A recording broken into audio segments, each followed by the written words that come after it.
तो चलो लेक्चरला सुरू करूया. लास्ट टाइम जर जे जे लोक अटेंड केलं होतं त्यांना माहिती असेल किंवा आपल्या युट्यूबवरही ते सेशन अपलोड झालं होतं. सो ज्या लोकांना आवाज येतोय माझ्या सगळ्यांना, मी चॅट सेक्शन ओपन करून ठेवलेलं आहे. इन केस कोणाला काय प्रॉब्लेम झाला तर मला प्लीज सांगा. चॅटवरनं तुम्हाला काही डाऊट्स असतील तर आपण तिकडनं सॉल्व्ह करूया.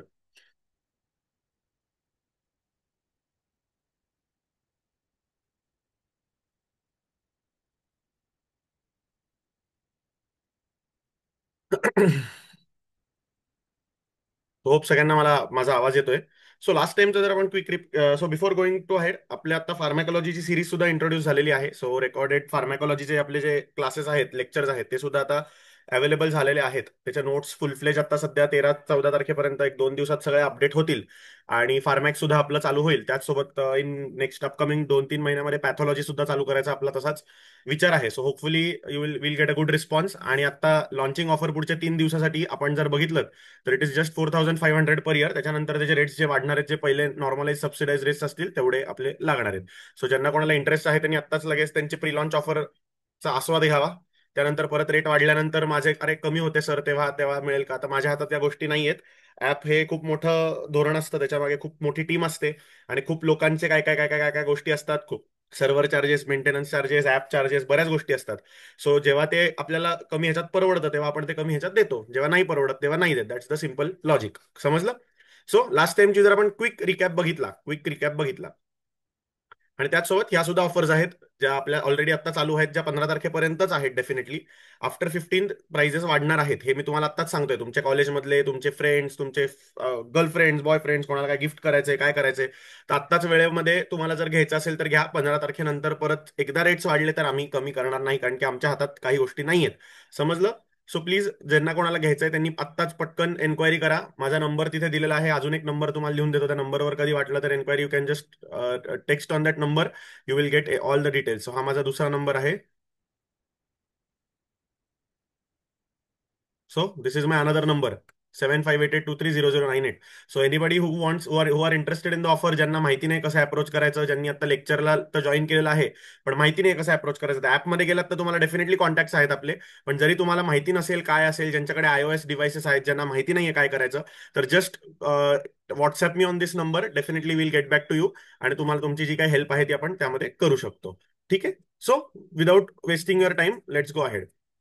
सो लास्ट टाइमचा जर आपण रिकॅप बघितला मित्रांनो, लास्ट टाइमचा जर आपण रिकॅप बघितला, तर लास्ट टाइमच्या रिकॅपमध्ये एक महत्वाची गोष्ट अशी आपण बघितली होती की आपण 3 फ्लुइड्स जे आहेत प्रायमरीली ते बघितले होते. एक होतं RL, दुसरं होतं NS, तिसरं होतं DNS, आणि त्याच सोबत आपण बघितलं होतं सगळ्यांचा बॉस जो होता तो होता प्लाझ्मा लाईट. त्यात मी तुम्हाला सांगितलं होतं की NaS चं पीएच जर आपण बघितलं तर इट इज 5.4. आणि त्याच्यामध्ये जर सोडियम आणि पोटॅशियम बघितलं तर किती होतं मित्रांनो? तो 154 आणि 154. हे आपल्याला बेसिक माहिती पाहिजे. म्हणजे Na इज 154, क्लोराईड इज 154. त्यामुळे काय झालं, क्लोराईड जेव्हा ब्लडमध्ये येतं तेव्हा इट डिस्प्लेसेस HCO3 आणि जेव्हा HCO3 डिस्प्लेस होणार आहे तेव्हा नॅचरली बॉडीचं पीएच जे काही आहे ते ऍसिडिक होणार आहे. So pH is going to be less than 7. म्हणूनच जर समजा तुम्ही कुठल्याही हॉस्पिटलमध्ये काम करत असाल जिथे NS इन अँड आउट वापरला जात असेल, तर पेशंटच्या आयसीयू प्रोफाईलमध्ये जायचं, आयसीयू बेडला जायचं. आणि तुम्हाला जर बघायला लागलं तर ज्या लोकांना NS कन्सिस्टंटली 5 ते 6 दिवस दिलेलं दिसेल तुम्हाला, त्या पेशंटमध्ये हळूहळू मेटॅबॉलिक ऍसिडोसिस दिसायला लागतो. त्या पेशंटमध्ये मेटॅबॉलिक ऍसिडोसिस दिसायला लागतो. का दिसायला लागतो? तर it is because of constant use of NS. Sir हे होऊ नये म्हणून काय करा, तर अरे बाकीचे फ्लुइड्स आहेत ते वापरा. कुठले कुठले वापरा? You can use Plasma Lyte, you can use RL, और यू कॅन यूज DNS. तर DNS कुठे वापरायचं आपण बघितलं होतं. RL प्लस DNS किंवा प्लाझ्मा लाईट प्लस DNS कुठे वापरतो रे? तर we can use it for maintenance. नंतर ट्रॉमामध्ये आपण बघितलं होतं की आपण RL देऊ शकतो, पण ट्रॉमामध्ये दुसरा ड्रॉबॅक काय आहे मित्रांनो? तर RL it can chelate the new RBCs. त्यामुळे आपल्याला लक्षात घेतलं पाहिजे की जिथे आपल्याला ब्लड ट्रान्सफ्युजन द्यायचं आहे तिथे आपल्याला एकाच लाईन मधनं RL आणि ब्लड कधीही द्यायचं नाहीये. प्रेफरेबली ऍट अ टाइम दोन्ही गोष्टी देऊच नका पेशंटला. पण नेमकं सर माझ्याकडे आता ऑप्शनच नाहीये, RLच आहे, पेशंट अफोर्डिंग नाहीये, ब्लड पण द्यायचंय, व्हॉल्यूम पण रिसस्किटेट करायचंय. फाईन, तर मग त्यावेळेला आपल्याला काय करावं लागेल? 2 पेरिफेरल IV लाईन टाकायच्या आणि एका लाईन मधनं RL द्यायचं, एका लाईन मधनं ब्लड द्यायचं. सो या गोष्टी आपल्याला सगळ्या कळल्या होत्या. प्लाझ्मा लाईट जर आपण बघितलं तर इट इज डिक्टो प्लाझ्मा. त्यामुळे काय झालंय मित्रांनो, प्लाझ्मा लाईट जर आपण बघितलं तर it is considered to be most physiological. पण याची किंमत आपण बघितली होती की it is too expensive than these fluids. म्हणजे जर एन एस 10 रुपयाला असेल तर हे 30 रुपयाला आहे, आर एल 30 रुपयाला आहे, आणि प्लाझ्मा लाईट जर आपण बघितलं तर इट गोज मोर दॅन ₹100. तर या गोष्टी आपल्याला सगळ्या माहिती आहेत, त्यामुळे मला माहिती आहे की मला आयव्ही फ्लुइड्स कुठले कशाला वापरायचे. ट्रॉमा आपण बघितलं होतं, आयव्ही फ्लुइड्स मध्ये आपण मेंटेनन्स फ्लुइड्स बघितलं होतं, राईट. एवढ्या गोष्टी आपण बघितल्या होत्या. आता आपण पुढे जाणार आहोत. सर, बर्न्सचा पेशंट माझ्याकडे आला तर काय करायचं आहे. सो आता आपला पुढचा सिनॅरिओ आहे, what is the patient of Burns. So let's see what is the clinical scenario. A 30-year-old male with 50% body surface area. So काय काय गोष्टी मला यातनं घेण्यासारख्या आहेत रे बाबा. तर 50% total body surface area. Patient is with tachycardia, hypotension and dry mucous membrane. म्हणजे मला कळलं की हा पेशंट जो आहे एकतर तो डिहायड्रेटेड आहे, आणि तो कसला पेशंट आहे मित्रांनो, तर बर्न्सचा आहे. TBSA म्हणजे काय, तर total body surface area burn. आता बर्न किती प्रकारचे मित्रांनो, तर आपल्याला माहिती आहे बर्न्स, जर माझं सर्जरीचं लेक्चर ज्या लोकांनी अटेंड केलं त्यांना माहिती असेल, बर्न्स 3 प्रकारचे बर्न्स असतात. कुठले कुठले बर्न्स असतात रे, तर वन इज येस स्काल्ड किंवा फ्लेम बर्न्स. दुसरा असतो इलेक्ट्रिक बर्न्स. आणि चौथा असतो केमिकल बर्न. सो स्काल्ड किंवा फ्लेम बर्न्स एकामध्ये येतात, इलेक्ट्रिक एकामध्ये येतात, आणि केमिकल एकामध्ये येतात. सर, असं का वेगळं केलेलं आहे, तर लक्षात घ्या मित्रांनो, फिजिओलॉजी सगळ्यामध्ये पॅथोफिजिओलॉजी सेम. म्हणजे काय, तर आपल्याला माहिती ही आपली स्किन आहे, हे स्किनवरचं आहे एपिडर्मिस. सो एपिडर्मिस जे काय आहे मित्रांनो, dermis and epidermis act is a protective barrier against your environment. त्यामुळे जेव्हा केव्हा हे एपिडर्मिस, जेव्हा काय म्हणू आपण त्याला, when this epidermis is going to be lost, burn जेव्हा होतो मित्रांनो, तर अगेन ग्रेडिंग आपल्याला माहिती आहे, grade 1, grade 2, grade 3, grade 4, depending on the location of the burn. Superficial burn, deep burn, हे सगळं आपल्याला बर्न्स मध्ये आपण डिटेलमध्ये घेतलेलं आहे. तर बेसिक याचं पॅथोफिजिओलॉजी काय, तर when the epidermis and dermis goes, the underlying tissue is exposed. म्हणजेच काय झालं, एकतर मायक्रोबायोलॉजी म्हणजे काय, तर कुठलेही बॅक्टेरिया येऊन अचानकपणे इकडे कॉलनाइज झाले आणि इन्फेक्शन व्हायला लागलं, ते ब्लड मध्ये गेले, त्यामुळे काय झालं, डिसेमिनेटेड इन्फेक्शन, बॅक्टेरिमिया, सेप्सिस मध्ये पेशंट जाऊ शकतो. आणि तिसरी महत्वाची गोष्ट काय, तर आपल्याला माहितीये की अरे मी सर, मी उन्हात चालायला गेलो, अचानक मी सुरकुतून आलो, शक्य आहे का, नाही, कारण की our body prevents irrational evaporation of water. कारण की तो जो आहे, तो मेम्ब्रेन जो आहे डर्मिस आणि एपिडर्मिसचा आहे, तो it is going to prevent water from getting directly evaporated. आपल्या बॉडीमध्ये 70% वॉटर आहे. असं कधी होतं का रे, सर मी 7 तास चालून आलो, अचानक 70%चं माझं 10% बॉडी झालं, मी एकदमच सर श्रिंक होऊन आलो, एकदम माझं 50 किलो कमी झालं सर मी चालल्यानंतर, अरे येडाबेडा झालास का, असं कधी होत नाही. का नाही होत, कारण की आपल्या बॉडीमध्ये एपिडर्मिस आणि डर्मिस नावाचं प्रोटेक्टिव्ह कव्हरिंग आहे, की जे direct air exchange, gas exchange, water एक्सचेंजला प्रिव्हेंट करतं. सो हे एपिडर्मिस नसल्या कारणामुळे काय झालंय मित्रांनो, या पेशंटचा जो काही प्लाझ्मा आहे किंवा या पेशंटचं जे काही फ्लुइड आहे, ते सगळं इडिमा फ्लुइड, जेव्हा पण तिथे टिश्यू रिएक्शन होणार आहे, तिथे इडिमा होणार आहे, आणि that oedema fluid is going to directly evaporate in to the atmosphere. त्यामुळे हे पेशंट जे काही आहेत मित्रांनो, हे खूप जास्त प्रमाणात डिहायड्रेटेड आपल्याला झालेले सापडतात. So these patients are going to be extremely dehydrated, and that is the reason you have to resuscitate a patient of burns. Sir, माझ्याकडे बर्न्सचा पेशंट आला तर काय करायचं, मी कॅज्युअलिटीत बसलेलो आहे किंवा मी ओपीडीत बसलेलो आहे आणि माझ्याकडे बर्न्सचा पेशंट आला, तर माझं काय करणं आवश्यक आहे, तर सगळ्यात पहिली गोष्ट, बर्न्सचा पेशंट आल्यानंतर काय करायचं, तर पहिल्यांदा ऍसेस. सगळ्यात आपण कुठल्याही पेशंटचा काय असेस करतो रे, तर एअरवे, ब्रीदिंग, सर्क्युलेशन, या गोष्टी बघा. जर पेशंट ह्यामध्ये मोडला, म्हणजे एअरवे पेटंट आहे, तो ब्रीथ करतोय, त्याचं सर्क्युलेशन चालू आहे, तर you are going to assess the degree of burns. Degree of burns म्हणजे काय, तर किती पर्सेंट बर्न आहे मित्रांनो, किती पर्सेंट बर्न आहे. तर लक्षात घ्या, लेस दॅन 20% जर असेल, तर आपल्याला या पेशंटला ओपीडी बेसिसवर मॅनेज करता येतं. आता काही काही ठिकाणी लेस दॅन 10% म्हणतात. जर आपण इंग्लिश लिटरेचर प्रमाणे गेलो, तर त्यांच्याकडे अरेच्या चुकून चिमटा जरी बसला तरी पेशंटला ऍडमिट करून घेतात, का तर त्यांना भीती असते पुढे इन्फेक्शन नको व्हायला. सो आपल्या भारतीय सेटिंग्समध्ये 20% बर्न्स जर आपल्या ओपीडी मध्ये आला, म्हणजे 20% म्हणजे कसा कॅल्क्युलेट करायचा आपण बघूया. 20% burns you can do an OPD basis management if the patient is stable. Sir, 20 to 40% आहे, तर मित्रांनो you need to admit the patient in your ward. तुमच्या स्वतःच्या हॉस्पिटलमध्ये पेशंटला ऍडमिट करा आणि त्या पेशंटला स्टेबिलाईज करा. म्हणजे तो खराब होत नाहीये ना, तो डिटोरिएट होत नाहीये ना, हे फक्त बघावं लागतं. म्हणून आपल्याला पेशंटला 2 ते 3 दिवस ऍडमिट ठेवावं लागतं. आणि त्या ऍडमिट केल्यावर काय करायचं, पेशंटची पूजा करायची, आरती करायची, no, you are not going to do that stuff. You need to check for the vitals and you need to resuscitate the patient. आणि मोर दॅन 40% बर्न्स जर मित्रांनो आला, तर हा जरी चालत असलेला पेशंट असेल, जरी बोलत असलेला पेशंट आहे, तरी हा टाइम बॉम्ब आहे. सर, टाइम बॉम्ब का म्हणताय तुम्ही, तर लक्षात घ्या, त्या पेशंटची 40% स्किन जळलेली आहे.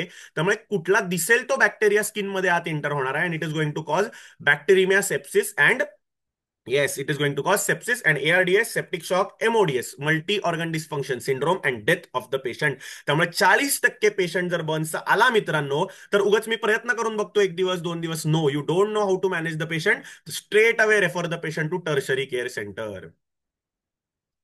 म्हणजे आपल्या छोट्या सेटअपमध्ये पेशंटची मॉर्टॅलिटी वाढवायची नाही, आपलं स्वतःचंही सेटअप खराब करायचं नाही. का? कारण की ह्या पेशंटमध्ये इतके घाणेरडे बॅक्टेरिया बसलेले असतात, सुडोमोनास असतो, क्लेप्शियला असतो, एंटरोबॅक्टर असतो, की आपल्या हॉस्पिटलला सुद्धा त्याचे इन्फेक्शन होतात. म्हणून एक डेडिकेटेड बर्न्स वॉर्ड किंवा बर्न्स युनिट या पेशंटला लागतं. त्यामुळे हे आपल्याला एवढं बेसिक तरी माहिती पाहिजे की बर्न्सचा पेशंट आला तर मी त्याला रिसस्किटेट करीन. जर त्याचं किती डिग्री, किती पर्सेंट बर्न्स आहे त्याच्यावर मी ठरवीन पेशंटला मी माझ्याकडे ऍडमिट करणार आहे काय का बर्न्स युनिटमध्ये ऍडमिट करणार आहे. सर माझ्याचकडे ऍडमिट करून घेऊ का? तर हो, definitely keep a burns ward in your hospital and definitely you can manage the burns ward. ठीक आहे, आता मला कळलं पेशंट आलेला आहे, तर हे मी एवढ्या सगळ्या गोष्टी बघितल्या. आता मला आता विचारायचं आहे की how do you calculate the area or total body surface area burn. तर त्याच्यासाठी एक फॉर्म्युला आहे, त्यालाच आपण म्हणतो. येस, पहिली गोष्ट आता फ्लुइड ऑफ चॉईस काय असणार आहे मित्रांनो. तर whenever there is going to be burns, there is going to be evaporation of plasma fluid. आणि प्लाझ्माचं जर आपण बघितलं तर व्हॉट इज द मोस्ट, काय म्हणू आपण त्याला, मिमिकिंग फ्लुइड. तर सगळ्यात पहिलं जर बघितलं तर इट इज युअर RA, तर सगळ्यात पहिले it is your plasma lite. पण प्लाझ्मा लाईट सर अवेलेबल नाहीये. का अवेलेबल नाहीये? भले असेल तरी तो कुबेराला भीक लागेल. त्याचं मी तुम्हाला पुढचं उदाहरण सांगणार आहे की even if plasma light is available, ते इतकं फ्लुइड द्यावं लागतं मित्रांनो की कुबेर सुद्धा भिकारी बनेल अशी परिस्थिती आहे. So in that scenario plasma light should be avoided. In that scenario RL is preferred because you need to give massive volume of fluids to the patient. कसं कॅल्क्युलेट करायचंय तर पहिल्यांदा आपण बघूया how to calculate the doses. So RL is preferred. How to calculate the total body surface area burn आपल्याला माहिती आहे. जर क्वेश्चनच आपल्याला पडला तर आपल्याला डेफिनेटली माहिती आहे की बाबा TBSA आपल्याला त्यांनी दिलेला असणार आहे, 50% it is going to be burn. पण पेशंट क्लिनिकली आला सर, तर मी कसं असेस करू? तर सगळ्यात इम्पॉर्टंट म्हणजे जो पेशंटचा पाम आहे, तुमचा पाम किंवा माझा पाम नाही, पेशंटचा पाम आहे, तर 1 palm over your body denotes 1% area burn. 1 palm body is 1% area burn. आता जर तुम्हाला खूपच वेळ असेल आयुष्यामध्ये करून बघायला, तर बघा आपली बॉडी एक पामचा एक ठसा उंटवायचा, दुसरा ठसा उंटवायचा, असं करत करत करत करत 100 होतं का नाही बघा. ज्यांना कोणाला जमेल त्यांनी करा आणि मला कॉल केला तरी चालेल की बाबा सर मला वेळ नव्हता जात, मी असं सगळं करून बघितलंय. सो बेसिक काय सांगण्याचा मुद्दा की पेशंट जर हाईटनी छोटा असेल तर त्याचा पाम साईज जो काय आहे मित्रांनो, पाम साईजवरनं आपण कॅल्क्युलेट करू शकतो, एकदम क्रूड मेथड. सर एवढा वेळ माझ्याकडे पण नाही, पेशंटकडे पण नाही पाम खेळत बसायला. तर काय करायचं, तर आपल्याला माहिती पाहिजे की these are the charts, these are the charts. तर ह्या चार्ट्सला काय म्हणतात रे, ब्रॉनर अँड लुंड चार्ट्स नाव आहे त्यांचं. तर ह्या चार्ट्समध्ये जर आपण बघितलं मित्रांनो, तर साधी गोष्ट आहे, रूल ऑफ 9 लक्षात ठेवा. रूल ऑफ 9 किंवा याला म्हणतात वॅलेस रूल ऑफ 9. काय म्हणलं मी? Wallace rule of 9. So 9 rule of 9 म्हणजे काय, तर अख्खं डोकं 9. Anterior thorax 9, posterior thorax 9, anterior abdominal 9, posterior abdominal 9. दोन्ही हात माझे अँटिरियर पोस्टिरियर मिळून 9. आणि एक एक लिंब 9 9. अँटिरियर 9, पोस्टिरियर 9. जर आपण आता जर टॅली करत बसलो तर अँटिरियर पोस्टिरियर लिंब 9, हा 9 म्हणजे हे झाले 18. परत अँटिरियर 9, 18 18 36. 36 झाल्यानंतर हे अख्खा ॲब्डॉमिन अँटिरियरली किती झालं? 18. पोस्टिरियरली किती झालं? 18. म्हणजे किती? 36 + 36 बरोबर. 36 + 36 72. 72 प्लस हे दोन, जर हे चारही आत मिळवले तर it becomes to be 18. 72 + 18, yes आपल्याला माहिती आहे 90. आणि 90 प्लस हेडचं 9 जर बघितलं तर 99. सर 1% कुठे आहे? It is genitalia. So these are crude formula to calculate the total body surface area burn. एकदा आपल्याला तो total body surface area burn समजला पेशंटचा, की आपल्याला काय करायचंय, फॉर्म्युला लावायचा आहे. कोणता फॉर्म्युला लावू सर? तर that formula is called as a Parkland's formula. Parkland's formula. Parkland formula काय म्हणतो मित्रांनो, तर काही गाईडलाईन्स प्रमाणे 2 ml और काही गाईडलाईन्स प्रमाणे 4 ml. काय करायचंय आपल्याला basically, so the patient who is going to be present. तर इथे आपल्याला कळलं की 30 year old मेल पेशंट आहे, 30 year old मेल पेशंट आहे with 50% body surface area burn. आता साधारणतः आपण वेट कुठल्याही माणसाचं बघितलं तर 70 किलो पकडूया. आपल्याकडे खाणं पिणारे घरचे लोक असतात म्हणून 90 kg असेल, आपल्याला 70 kg आपण पकडूया. Total body surface area burn किती असेल मित्रांनो, आत्ताच आपण बघितलं त्याचं आहे 50. सो 7 5 3500. त्याच्याच सोबत काय करणार आहोत, मल्टिप्लाइड बाय 2. आता 4 पूर्वीच्या गाईडलाईन्स मध्ये होतं, आता नवीन गाईडलाईन प्रमाणे 2 into body surface area into weight. तर आपण बघितलं तर टोटल मित्रांनो त्याला 7000 ml फ्लुइड द्यायचंय, म्हणजे 14 बाटल्या, 14 bottles of RL you have to give. किती वेळात? तर 24 hours. सो मला कळलेलं आहे की मला या पेशंटमध्ये किती फ्लुइड द्यायचं आहे. तर येस आपल्याला कळलं किती, येस एक्झॅक्टली. सो 50 × 70 × 2 एवढं मला फ्लुइड द्यायचं आहे over over over 24 hours. 24 hours कधीपासून? हा पेशंट माझ्याकडे आज सकाळी 9 वाजता भाजलाय आणि हा पेशंट माझ्याकडे चालत आलेला आहे 12 वाजता. सर किती वाजता? आता काय 12?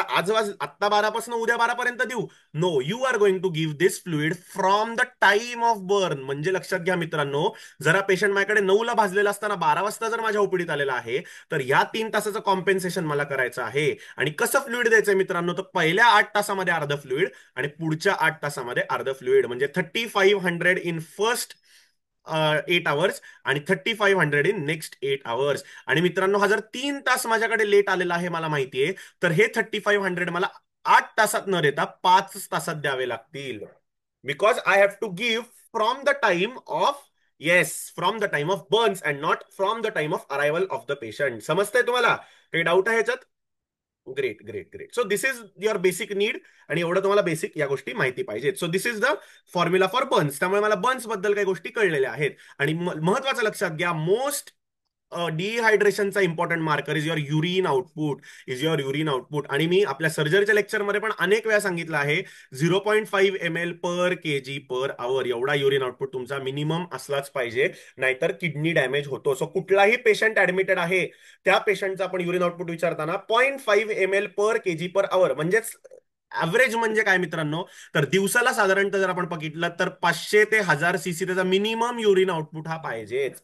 मिनिमम पाहिजे. म्हणजे किती? 35 ml/hour एवढा त्याचा युरिन आउटपुट पाहिजे 70 kg माणसाचा. 35 × 20 जर करून बघितलं तर किती झालं? साधारणतः 700च्या आसपास. So by and large 1000 cc urine output एका पेशंटमध्ये आपण साधारणतः कन्सिडर केला पाहिजे, जेणेकरून we are sure that all is excretory functions are working well. तुम्ही जी औषध देताय ती सगळी एक्सक्रीट होत आहेत व्यवस्थित, and all the patient physiology is working fine. समजलं? आता पिडियाट्रिक पेशंट बघूया. आपल्याकडे खूप कॉमनली केसेस येतात. आपल्या ऍडल्टमध्ये युजली एवढं घाण डिहायड्रेशन होत नाही, पिडियाट्रिक पेशंटमध्ये जास्त डिहायड्रेशन होतं. का रे बाबा? तर पिडियाट्रिक पेशंटमध्ये फॅटचं प्रमाण थोडं जास्त असतं आणि बॉडीच्या वॉटरचं कंटेंट जे असतं ते पटकन डिप्लीट होतं त्याच्या कंपॅरिझनमध्ये. त्यामुळे मला लक्षात आलं पाहिजे की आपल्याला ह्या गोष्टी खूप इम्पॉर्टंट आहेत, की डायरियाचा किंवा डिहायड्रेशनचा पेशंट जर आला तर काय काय बघणं गरजेचं आहे. So let see. A 5 year old child presents with profuse watery diarrhea, sunken eyes, dry mucous membrane, poor skin turgor and lethargy. म्हणजेच काय, तर ह्या पेशंटमध्ये डिहायड्रेशन तर दिसत आहे. कसं आहे डिहायड्रेशन? कमी आहे, जास्त आहे? तर डिहायड्रेशनचे ग्रेड्स आहेत मित्रांनो. माइल्ड डिहायड्रेशन, मॉडरेट डिहायड्रेशन आणि सिव्हिअर डिहायड्रेशन. तर बघितलं तर एज नॉर्मल, म्हणजे तुमच्या माझ्यासारखा पेशंट जो काही आहे, म्हणजे मला जर 4 episodes ऑफ डायरिया झाले तर मी कसं असेन, तर I will be like this, well alert, conscious and oriented. काहीच फरक मला दिसत नाही नॉर्मली. कुठल्याही माणसामध्ये काहीच फरक जर दिसला नाही तर हा पेशंट इज नॉर्मल. सर एखादा पेशंट आलाय जो रेस्टलेस इरिटेबल वाटतोय मला. रेस्टलेस इरिटेबल म्हणजे काय, तर ते पेशंट सारखाच पाणी मागतो आहे, त्याचे डोळे आतमध्ये सुरकुतल्यासारखे झालेले आहेत. नंतर त्याची स्किन जर आपण पिंच बघितली तर आपल्या ह्युमन्समध्ये म्हणजे मध्ये दिसत नाही, पिडियाट्रिक्समध्ये स्किन अशी ओढून सोडली तर within 2 seconds it should go back. पण if it is not going back, it means that the water content, elastic content of the skin has reduced, and that is the time you need to know that the patient is having grade 2 dehydration. आणि या पेशंटला आपल्याला admit करणं गरजेचं आहे.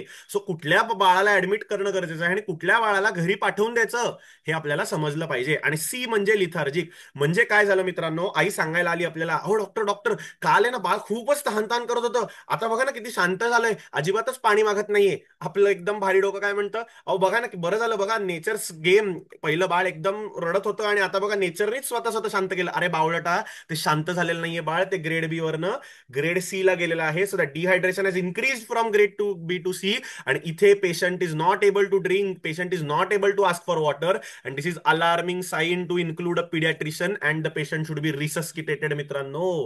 Patient should be resuscitated. नाही तर उगाच आपण देवाची काया, nature's gift, God's gift, doctor तर आम्ही काही करतच नाही कामं असं एकदम पेशंटला आपण बोलतो की, आणि आईला पण किती भारी वाटतं, बघा किती डॉक्टर किती छान आहेत, अध्यात्मात वगैरे बिलीव्ह करतात. अरे बावळाटा, तुझं नॉलेज नाहीये, हे देवाने दिलेलं नॉलेज आहे जे आपण घेतलेलं नाहीये. सो आपल्याला समजलं पाहिजे की ह्या पेशंटमध्ये काय बघणं गरजेचं आहे. सो या पेशंटमध्ये जर मित्रांनो लक्षात घ्या, जर पेशंटला नॉर्मल डिहायड्रेशन असेल, म्हणजे काय तर ग्रेड ए डिहायड्रेशन असेल, तर आपण काय करतो, तर पेशंटला आपण घरी पाठवतो. सर घरी पाठवून काय करायचं, आयव्ही फ्लुइड द्यायचे का? अरे मंदा, घरी पाठवलंस तर तू पेशंटला काय देणार आहेस? You are going to give yes, you are going to give patient ORS. ORS म्हणजे कसं असतं मित्रांनो, तर जसं पेशंट स्टूल पास करून येतो मित्रांनो, तर 75 ml टू 100 ml आपण साधारणतः जर बघितलं क्रूडली, तर 75 to 100 वेट वाईज. आता आपल्याला जायला नको, आपण पिडियाट्रिक्सचे क्लासेस करत नाहीये, पिडियाट्रिक्स मध्ये मी शिकवलंय सगळं. 75 to 100 ml पर स्टूल आपण पेशंटला देतो, आणि त्याच सोबत मेंटेनन्स ORS आपण त्या पेशंटला देणार आहोत. आता मेंटेनन्स ORS कसं द्यायचं, ORS कसं बनवायचं, ते सगळं पिडियाट्रिक्सच्या लेक्चरमध्ये जाऊन बघायचं. सर रेस्टलेस पेशंट जर आला मित्रांनो, तर याला मला आयव्ही मेंटेनन्स फ्लुइड द्यावं लागणार आहे. आणि पर स्टूल मला त्याला काय करायचंय, पर स्टूल मला त्याला एवढं ORS द्यायचं आहे. सो दोन महत्वाच्या गोष्टी, बी जर रेस्टलेस पेशंट आला तर मला काय करायचंय, so first thing I am going to do is I am going to give maintenance fluids. म्हणजे आहे ते पाणी कमी होऊ नये याची मी काळजी घेतली, आणि जे पाणी जातंय ते रिप्लेस करण्यासाठी ORS देऊ शकता. आणि ORS जर तो टॉलरेट करत नसेल मित्रांनो, तर मात्र मला याला परत आयव्ही रिसस्किटेट करावं लागू शकतं. आणि सी जर बघितलं मित्रांनो, तो पाणीच पित नाहीये, तर इथे मला फक्त आणि फक्त रिसस्किटेट करायचं आहे. सर कसं रिसस्किटेट करू, तर याचा सिंपल गोष्ट अशी आहे, you are going to give 40 to 60 ml/kg stat. Stat dose द्यायचा मित्रांनो, कारण की ते डिहायड्रेशन खूप सिव्हिअर आहे. ते डिहायड्रेशन पहिलं इम्प्रूव्ह होतं, आणि मग त्याच्यानंतर you are going to switch to maintenance fluids.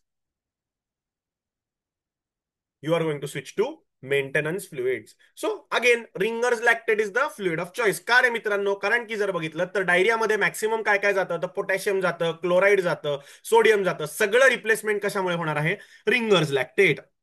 आता ह्याच्याच ऑपोजिट आपण बघितलं होतं उलटीमध्ये आपण बघितलं होतं मॅक्सिमम काय जातं, H+ जातो, K+ जातो, Cl जातो. त्यामुळे इथं क्लोराईड कमी होतं उलटी जेव्हा व्हॉमिटिंग होतं तेव्हा. So in case of vomiting you are going to prefer NS, कारण की पेशंट ऑलरेडी अल्कलोसिस मध्ये चाललेला आहे, आणि तो प्रिव्हेंट करण्यासाठी you are going to replace the chloride and replace the sodium.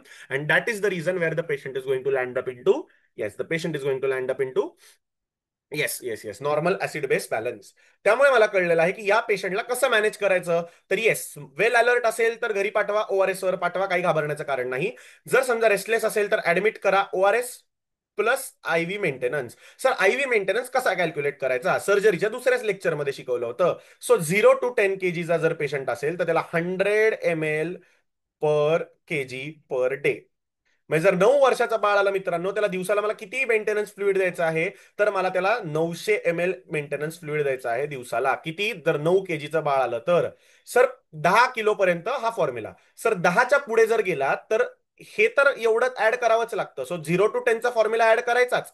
त्याच्याच सोबत मला काय करायचंय, 50 ml/kg/डे. म्हणजे जर मला कळलं तर 20 वर्षाचं बाळ आलं तर किती झालं मित्रांनो, पहिले 10चे 1000, आणि प्लस 50 ml/10 kg जर असं आपण केलं तर 500, म्हणजे की झालं 1500 ml मला द्यावं लागणार आहे एका 20 वर्षाच्या बाळासाठी. सर आता 30 वर्षाचं बाळ, 30 वर्षाचं नाही सॉरी, 20 किलोच्या बाळासाठी. सर आता 30 किलोचं बाळ आलं तर आता मला काय करावं लागणार आहे, तर पहिले 20 किलोचे जे आहेत ते 1500 तर ऍड करावे लागणार आहेत. त्याच सोबत मला पुढच्या सगळ्या गोष्टींना 20 ml/kg, 20 ml/kg/डे अशा हिशोबाने ऍड करायचंय. म्हणजेच किती झालं, 30 ml जर बघितलं तर 200, 20 ते 30, 10 किलो, 10 किलोला 20 नी मल्टिप्लाय केलं तर मला कळलं 200. म्हणजे टोटल 1700 cc या फ्लुइड हे मला बाळाला या दिवसातनं द्यावं लागणार आहे. समजलं. सर्जरीमध्ये अजून पण एक ट्रिक सांगितली होती. सर 1700 cc मी जर स्टाफला सांगितलं सिस्टरांना, की अरे 1700 cc सर या स्टाफला देऊन टाका एकदम, तर कसं ती सिस्टर म्हणेल, अरे मला एवढं जर मॅथमॅटिक्स येत असतं राजा तर मी डॉक्टर बनले नसते का, एवढी अक्कल मला नाही, मला सांग ड्रॉप्स किती टाकू, किती ड्रॉप पर मिनिट पाहिजे. तर लक्षात घ्या 17 ड्रॉप, जे जितकं पण सीसी असेल, for example this is 1700 cc, तर जेवढं पण सीसी असेल त्याला डिवायडेड बाय 100 करायचं. सो 17 जी व्हॅल्यू आहे तर 17 ड्रॉप्स पर मिनिट. जो आयव्ही सेट असतो, त्यात दोन प्रकारचे आयव्ही सेट असतात. One is the small IV set, one is the normal IV set. तर स्मॉल नाही, this is the normal IV set. समजलं. 17 ड्रॉप्स पर मिनिट. आता नवीन थेअरी जे आलेल्या आहेत त्याच्याप्रमाणे व्हॉट दे हॅव गिवन, की बाबा तुम्ही पाणी कसं पिता रे बाबा, तुम्ही काय कंटिन्युअसली तुमच्या आई तुम्हाला ड्रिप लावून ठेवते का पाण्याची, की बाबा तहानशील म्हणून ड्रिप लावली नाही. तुम्ही काय करता, एकदम 300 ml पाणी पिता आणि पुढचे 3 तास काही पित नाही. So in the similar scenario, these patients you can actually give bolus fluids, and then you can make the patient walk or make the patient roam, कारण की तो बाटली जर लावलेली असली तर तो झोपून राहणार आहे बेडवर.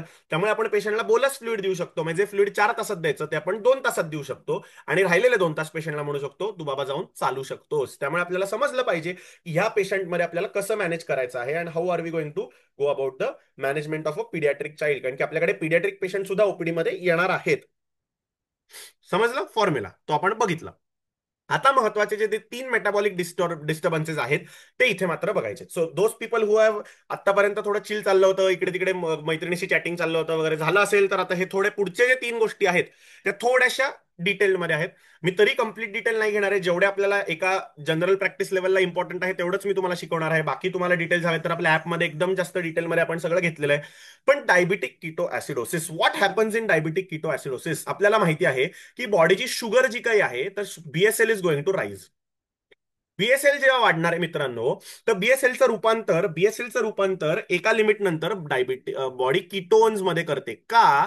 कारण की ब्रेनला फक्त दोनच गोष्टी समजतात फ्युएलसाठी. One is your glucose and other is the ketones. Brain proteins वापरू शकत नाही, अमायनो ऍसिड वापरू शकत नाही, आणि फॅट सुद्धा वापरू शकत नाही. सर हार्ट काय काय वापरू शकतो? तर heart can use glucose, it can use fats, and even it can use ketones at times. पण किटोन्स जर आपण बघितलं तर it is a protective mechanism of the body, की त्याला बॉडीमध्ये शुगर तर आहे पण इन्शुलिनच नाहीये मित्रांनो. त्यामुळे काय झालेलं आहे, बॉडीमध्ये तर सगळं ट्रक तर फिरतायत पण माल अनलोड करण्यासाठी लोकच शिल्लक नाहीये. त्यामुळे काय झालं, इन्शुलिन डेफिशियन्सी मध्ये मोस्ट कॉमनली आपल्याला हे दिसतं.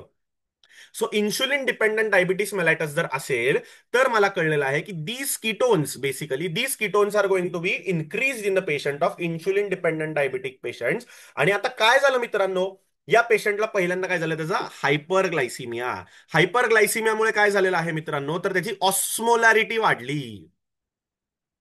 त्यामुळे काय झालं, ऑस्मोलॅरिटी वाढली. बॉडी म्हणते अरेच्या आता ऑस्मोलॅरिटी वाढायला लागली आहे, नॉर्मल तर मला माहिती आहे 260 to 300 आहे. आता ते करेक्ट करण्यासाठी मी काय करू? तर बॉडी म्हणते एक काम करा, पहिलं ग्लुकोजला युरिन मधनं जाऊ दे. तर युरिन काय म्हणते, मी ग्लुकोज घेऊन चालले, आता पाण्यासोबत पाणी पण द्या. त्यामुळे पेशंट काय झाला, डिहायड्रेट. त्यामुळे पहिला महत्वाची गोष्ट डायबिटिक किटोसिडोसिस मध्ये काय झालेली आहे, एकतर हायपरग्लायसिमिया झाला, त्याच सोबत ऑस्मोलॅरिटी वाढल्या कारणामुळे ती करेक्ट करण्यासाठी काय होतं, बॉडी म्हणते मी युरिन मधनं जास्त शुगर पास करते, त्याचसोबत पाणी वाढवते. त्यामुळे काय झालं, पेशंटचं युरिन आउटपुट जो आहे तो पॉलिडिप्सिया पॉलियुरिया झाल्या कारणामुळे पेशंट डिहायड्रेट झाला. त्याचसोबत काय झालं, बॉडी म्हणते अरे अजून ऑस्मोलॅरिटी कमी करायची, आता काय करू? बाबा याला तहान ना लावू दे. तर पेशंट काय करतो, फ्री वॉटर प्यायला लागतो. फ्री वॉटर पेशंटचं पाण्याची तहान एकदम वाढलेली दिसते. आणि त्याच सोबत जर बघितलं तर बॉडी म्हणते तरी कॉम्पेन्सेट होत नाही, आता काय करू? जाऊ दे, मी आता काय करते, मी सोडियम सुद्धा युरिन मधनं सोडून देते. आपल्याला माहिती आहे sodium also acts as a water molecule. म्हणजे आपल्याला माहिती आहे, आपल्याला सरांनी जेव्हा शिकवलेलं आहे त्याच्यात त्यांनी सांगितलंय की सोडियम जिथे जिथे पाणी तिथे तिथे, because sodium is going to have the property of water retention. म्हणून आपण हायपरटेन्सिव्ह पेशंट मध्ये आपण म्हणतो सोडियम रेस्ट्रिक्शन करा. सो काय झालं मित्रांनो, सोडियम सुद्धा युरिन मधनं जायला लागलेलं आहे. त्यामुळे मित्रांनो ह्या पेशंटमध्ये काय काय गोष्टी झाल्या, तर फर्स्ट इज डिहायड्रेशन, दुसरं काय झालं, हायपरग्लायसिमिया, थर्ड इज हायपोनॅट्रिमिया. आणि याच सगळ्यात सोबत मित्रांनो काय होणार आहे, कीटोसिस. म्हणजे काय, तर ketone bodies are acidic in nature. त्यामुळे पेशंटमध्ये काय झालं, ऍसिडोसिस.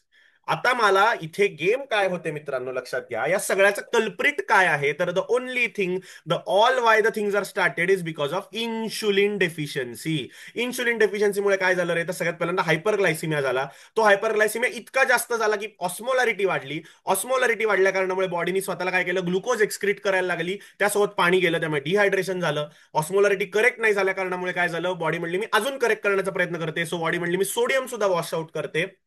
सो हायपोनॅट्रिमिया झाला. आणि हायपोनॅट्रिमिया होऊन सुद्धा ऑस्मोलॅरिटी मेंटेन कशी झाली, एकतर हाय ग्लुकोज अँड हाय किटोन्स. त्यामुळे ऑस्मोलॅरिटी तरी सुद्धा पेशंटची जास्तच आहे, सोडियम जाऊन सुद्धा ऑस्मोलॅरिटी जास्त आहे. त्यामुळे मला कळलं डायबिटिक किटोसिडोसिस मध्ये ब्लड कॉम्पोनंट मध्ये काय काय चेंजेस झालेले आहेत. समजलं? सो सगळ्यात पहिलं काय गोष्ट आहे, तर सगळ्यात पहिलं आपल्याला काय ट्रीट करायचंय, तर आपल्याला माहिती आहे की इन्शुलिनमुळे सगळं झालेलं आहे ना बाबा. ज्या मॉलिक्युलमुळे सगळं झालेलं आहे तो मॉलिक्यूल पहिला पेशंटला द्या. त्यामुळे आपण काय करतो, इन्शुलिनची पेशंटला ड्रिप लावतो. सगळ्यात पहिला आपण काय करतो, इन्सुलिनची आपण ड्रिप लावायचं प्लॅन करतो. सर डायरेक्ट इन्सुलिनची ड्रिप लावू का? अरे राजा, डायरेक्ट इन्सुलिनची ड्रिप लावू नकोस, कारण की पेशंटचं जे ब्लड कॉम्पोजिशन आहे मित्रा, ते सगळंच बदललंय. सोडियम कमी आहे, पोटॅशियमचा पत्ता नाही. It the all values which are seeing on the reports are fake. ज्या काय आपण सोडियमच्या व्हॅल्यूज बघतो, पोटॅशियमच्या व्हॅल्यूज बघतो, जर या पेशंटचं आपण ब्लड काढलं आणि if see the sodium potassium level, तर all the levels are going to be fake. Sir का तुम्ही फेक म्हणताय राजांनो? कारण की पेशंट डिहायड्रेटेड आहे मित्रांनो. इफ देर इज डिहायड्रेशन, आपण कशासोबत कंटिन्यू, आपण from how are we going to actually see the values? Sir 100 ml पाण्यामध्ये 20 युनिट सोडियम आहे. अरे त्याचं पाणीच कमी झालंय. 40 युनिटचं, 40 cc जर पाणी असेल मित्रांनो, तर 20 त्याच्यामध्ये जर सोडियम असेल, तर it is going to feel like the patient is having, yes, hypernatremia. So मला कळलेलं आहे की ह्या गोष्टी खूप इम्पॉर्टंट आहेत राजांनो. आपल्याला हे सगळं माहिती पाहिजे की नक्की एक्झॅक्टली काय आपल्याला आपण ट्रीट करतोय. सो सगळ्यात पहिलं आपल्याला डिहायड्रेशन करेक्ट करायचंय. आता डिहायड्रेशन करेक्ट करायचंय मित्रांनो, तर कसं करू शकतो? कोणते कोणते फ्लुइड्स येत रे माझ्याकडे? एक आहे RL, दुसरा आहे प्लाझ्मालाइट, आणि तिसरा आहे NS. आता लक्षात घ्या, जर या पेशंटला ऑलरेडी हायपोनॅट्रिमिया झालेला आहे, तर माझं डोकं जर चाललं, तर मला कळलं पाहिजे अरेच्या या पेशंटमध्ये मला काय दिलं पाहिजे? सोडियम सप्लिमेंटेशन दिले पाहिजेत. कारण की hyponatremia can cause seizures, it can cause delirium, it can cause deterioration, त्यामुळे it can cause raised intracranial pressure. त्यामुळे इथं फ्लुइड ऑफ चॉईस जर बघितलं, तर असा पेशंट आपल्याला एन्काउंटर झाला रे झाला, की आपण या पेशंटला काय करतो रे? सगळ्यात पहिल्यांदा 2 लिटर NS चा बोलस देतो. त्यामुळे पहिलं NS आपण कुठे एन्काउंटर केलं? The first place where we saw NS was during vomiting. Now the second place where we are seeing this is, yes, we are going to see this in, excellent, we are going to see this in, yes yes, we are going to see this in diabetic ketoacidosis. So diabetic ketoacidosis मध्ये मित्रांनो 2 लिटरचा आपण direct bonus देतो का? कारण की dehydration एक तर करेक्ट होईल या पेशंटचं, आणि दुसरं म्हणजे पेशंटचा हायपोनॅट्रिमिया करेक्ट होईल. म्हणजे काय झालं मित्रांनो? Relative hypoglycaemia. कसं झालं? तर बघूया. साधं सिंपल उदाहरण जर आपण बघितलं, so this is going to be your 100 ml of, this is going to be your 100 ml of water. हा, आता काय झालं या 100 ml ऑफ वॉटरमध्ये जर आपण बघितलं, तर 20 युनिट्स ऑफ सोडियम आहे, 10 युनिट्स ऑफ ग्लुकोज आहे नॉर्मल माणसामध्ये. आता डायबिटिक पेशंटमध्ये काय झालंय? याच 100 ml वॉटरमध्ये हे 100 ml होतं, हे 100 ml आता काय झालंय? 70 ml वॉटर झालेलं आहे. त्याचमध्ये काय झालंय? ग्लुकोज जे नॉर्मली 10 पाहिजे मित्रांनो, ते ह्याच्यामध्ये आपण एक एक्झाम्पल घेतोय फक्त मी, ते झालंय 30 युनिट झालेलं आहे. आणि सोडियम जे काय आहे मित्रांनो, ते जर आपण बघितलं तर कुठेतरी 15 युनिट्स असं झालेलं आहे. म्हणजे जर बघितलं तर पिक्चर किती डिस्टॉर्टेड आहे, सगळे रिलेशन्स खराब झालेले आहेत. म्हणून आपण काय केलं? तर सगळ्यात पहिल्यांदा आपण NS लोड केलं. NS लोड केल्याने काय झालं? हे 15ची पहिली व्हॅल्यू 20 झाली, आणि हे जे काही फ्लुइड आहे मित्रांनो, ते ऑटोमॅटिकली किती झालं? This fluid automatically becomes 100 ml. This fluid automatically is going to become 100 ml. आता हे 100 ml फ्लुइड झाल्यानंतर ऑटोमॅटिकली ग्लुकोज जी काही आहे ती थोडीशी डायल्यूट झाली, आणि हे जी काही रिलेटिव्ह 30 वाटते मला, ते ती ऑटोमॅटिकली किती होऊन गेली? 20 होऊन गेली. त्यामुळे तुम्ही NS जेव्हा पेशंटला देणार आहात मित्रांनो, तेव्हा not only you are correcting the dehydration, not only you are correcting the hyponatremia, you are also correcting the relative hyperglycemia. त्यामुळे तुम्ही 2 लिटर पेशंटला या फ्लुइड दिलं, तर त्याची BSL जी 400 असेल मित्रांनो, ती अचानक 300 ला आलेली दिसेल तुम्हाला. अरे शुगर कमी झाली का? शुगर नाही कमी झाली राजा, स्विमिंग पूल मधलं पाणी वाढलं. लोक पोहणारे 10च होते, पण आता स्विमिंग पूल मोठा झालेला आहे, तर पाणी वाढलेलं आहे, त्यामुळे लोकांना असं वाटायला लागलं, अरेच्या लोक कमी झाली काय? लोक नाही कमी झालेली, ग्लुकोज तेवढंच आहे बॉडीमध्ये. पण ग्लुकोज तेवढंच असलं तरी सुद्धा आपण बॉडीचा व्हॉल्यूम एक्सपांड केला. त्यामुळे पेशंटमध्ये मला समजलं की this is very important to know that NS, role of NS in DKA, अशी शॉर्ट नोट सुद्धा पडते. Role of IV fluids in diabetic ketoacidosis. राजांनो, diabetic ketoacidosis is managed only on NS. आणि त्याच सोबत आपण काय करतो? We are going to start him on insulin drip. What is insulin drip? आता प्रत्येक हॉस्पिटलचे प्रोटोकॉल्स वेगळे आहेत. प्रॅक्टिकली जे मी फॉलो करतो, जे माझे पेशंट्सला मी फॉलो करतो, that is rule of 50. Rule of 50 म्हणजे काय? तर 50 units insulin in 500 ml NS. You are going to start this patient on 50 ml per hour, आणि एव्हरी हाफ आवरली तुम्ही त्याची BSL बघता. So this is my formula which I use in my patients. काय रे बाबा? तर 50 units of insulin, 50 units of plain insulin. आपल्याला आता फार्मॅकॉलॉजी सरांचं चालू झालं, त्यात जर ज्यांना इंटरेस्ट असेल बघू शकता. इन्शुलिनचे वेगवेगळे टाइप्स आहेत, types of insulin. So 50 units of insulin in 500 ml of NS, in 500 ml of NS for 50 ml per आवर. ह्या डोसनी जर आपण केलं, तर साधारणतः 4 to 5 hours मध्ये patient BSL is going to be less than 250, less than 250. समजलं? तर आता लक्षात घ्या, जो पेशंट तुमच्याकडे असा आलेला आहे, याची बीएसएल तुम्ही 450 बघितलीत. पहिलं तुम्ही त्याला 1 लिटर और 2 लिटर ऑफ एनएस दिलं. एनएस दिल्या दिल्या पेशंटचं काय झालं मित्रांनो, पहिल्यांदा ग्लुकोज कमी झाली, रिलेटिव्ह ग्लुकोज कमी झाली, म्हणून ती तुम्हाला दिसायला लागली 350. आणि मग काय केलं तुम्ही, इन्शुलिन ड्रिप केली. आता तुम्ही इन्शुलिन ड्रिप केली रे, केली की म्हणजे काय झालं रे, तर हिरो येण्या अगोदर पहिलं तुम्ही एनएस दिलं, म्हणजे काय, तर तुम्ही पहिले सगळे प्यादी पाठवून दिलीत मारायला.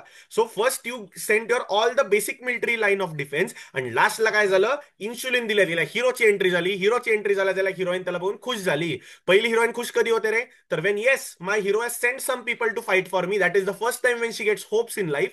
आणि जसा हिरो इंट्रोड्यूस झाला रे झाला, हिरोईन एकदम खुश झालेली आणि मूवीची हॅपी एंडिंग झालेली आहे, समजलं. पण हिरोला सुद्धा वेळेतच मूवीत आणा, नाही तर ती हिरोईन वाट बघता बघता मरून जाईल. सांगण्याचा मुद्दा काय, तर इन्शुलिन जसं तुम्ही देणार आहात पेशंटला, everything is going to be corrected. Everything काय काय करेक्ट झालं रे मित्रांनो, तर पहिला हायपरग्लायसिमिया करेक्ट झाला, नंतर ऑस्मोलॅरिटी करेक्ट झाल्या कारणामुळे पेशंटचं ऑटोमॅटिकली युरिन आउटपुट जे काय ते नॉर्मलाइज झालेलं आहे. डिहायड्रेशन तर ऑलरेडी आपण करेक्ट करत आहोत. सो ज्या कारणाने केलेलं आहे इन्शुलिन, जे कारण ज्याच्यामुळे प्रॉब्लेम आला होता, ते इन्शुलिन आपण पेशंटला दिलं, आणि ते इन्शुलिन दिल्या कारणामुळे पेशंटचं जे काय आहे ते फिजिओलॉजी करेक्ट व्हायला लागलेली आहे.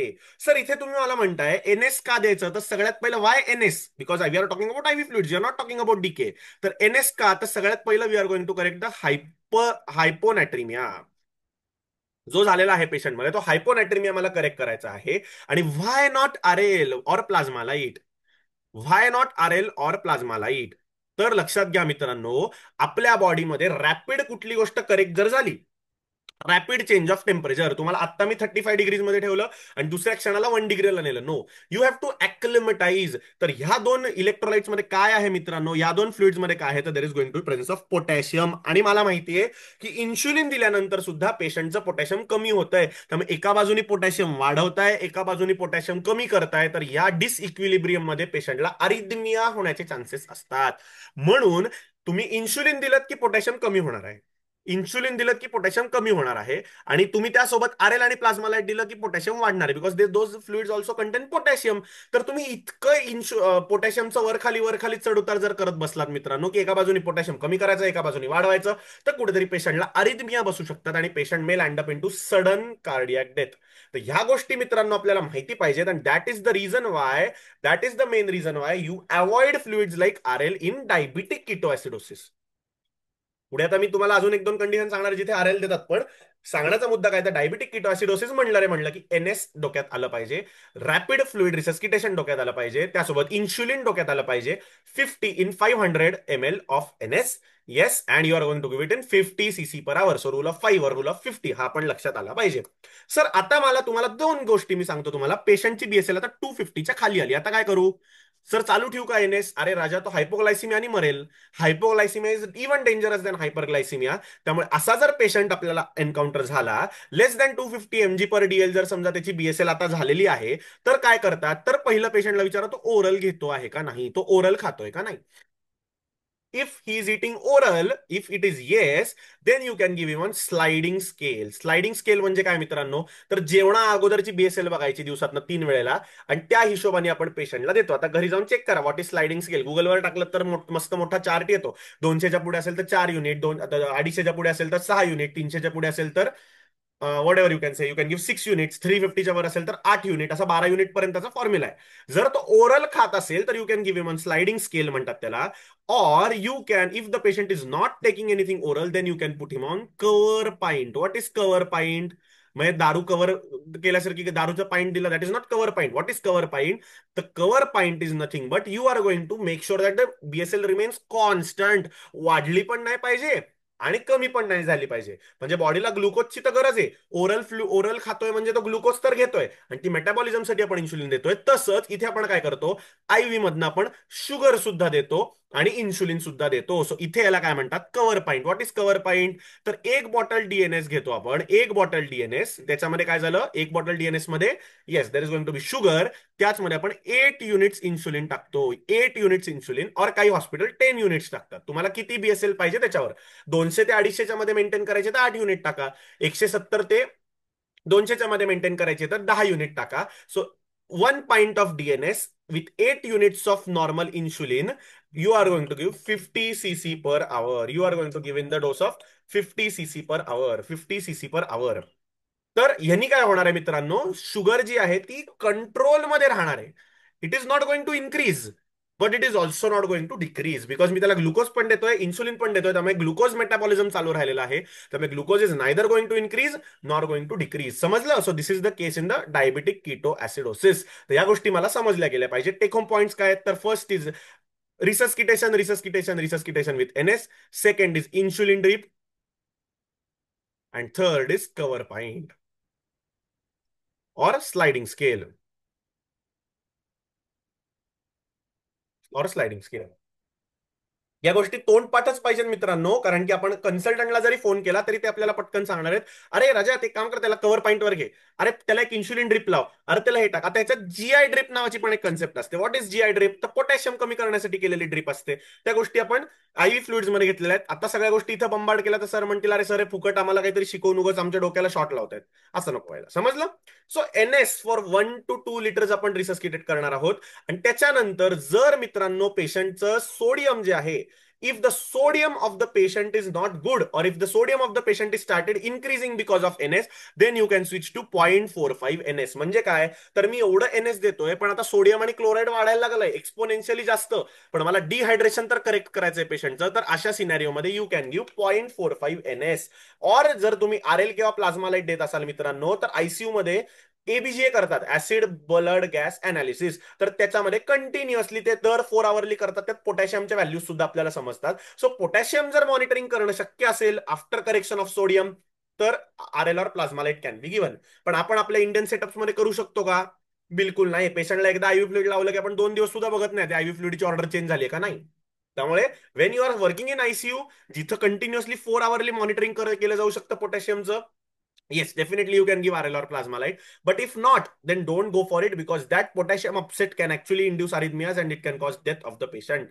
इन्शुलिन डोसेस बद्दल आपण ऑलरेडी बोललेलो आहो. आयव्ही कसं देणार आहे आणि आपण त्याला कव्हर पॉईंट कसं देणार आहेत. आणि व्हाय नॉट प्लाझ्मालाइट और RL in the initial phase? कारण की मी तुम्हाला सांगितलं पोटॅशियमच्या लेवल वर चढ होत आहेत. एका बाजूने पोटॅशियम कमी करा, एका बाजूने वाढवा. असं केलं तर patient is going to land up into arrhythmias and that might be the cause of death of the patient. त्यामुळे करायचं नाहीये.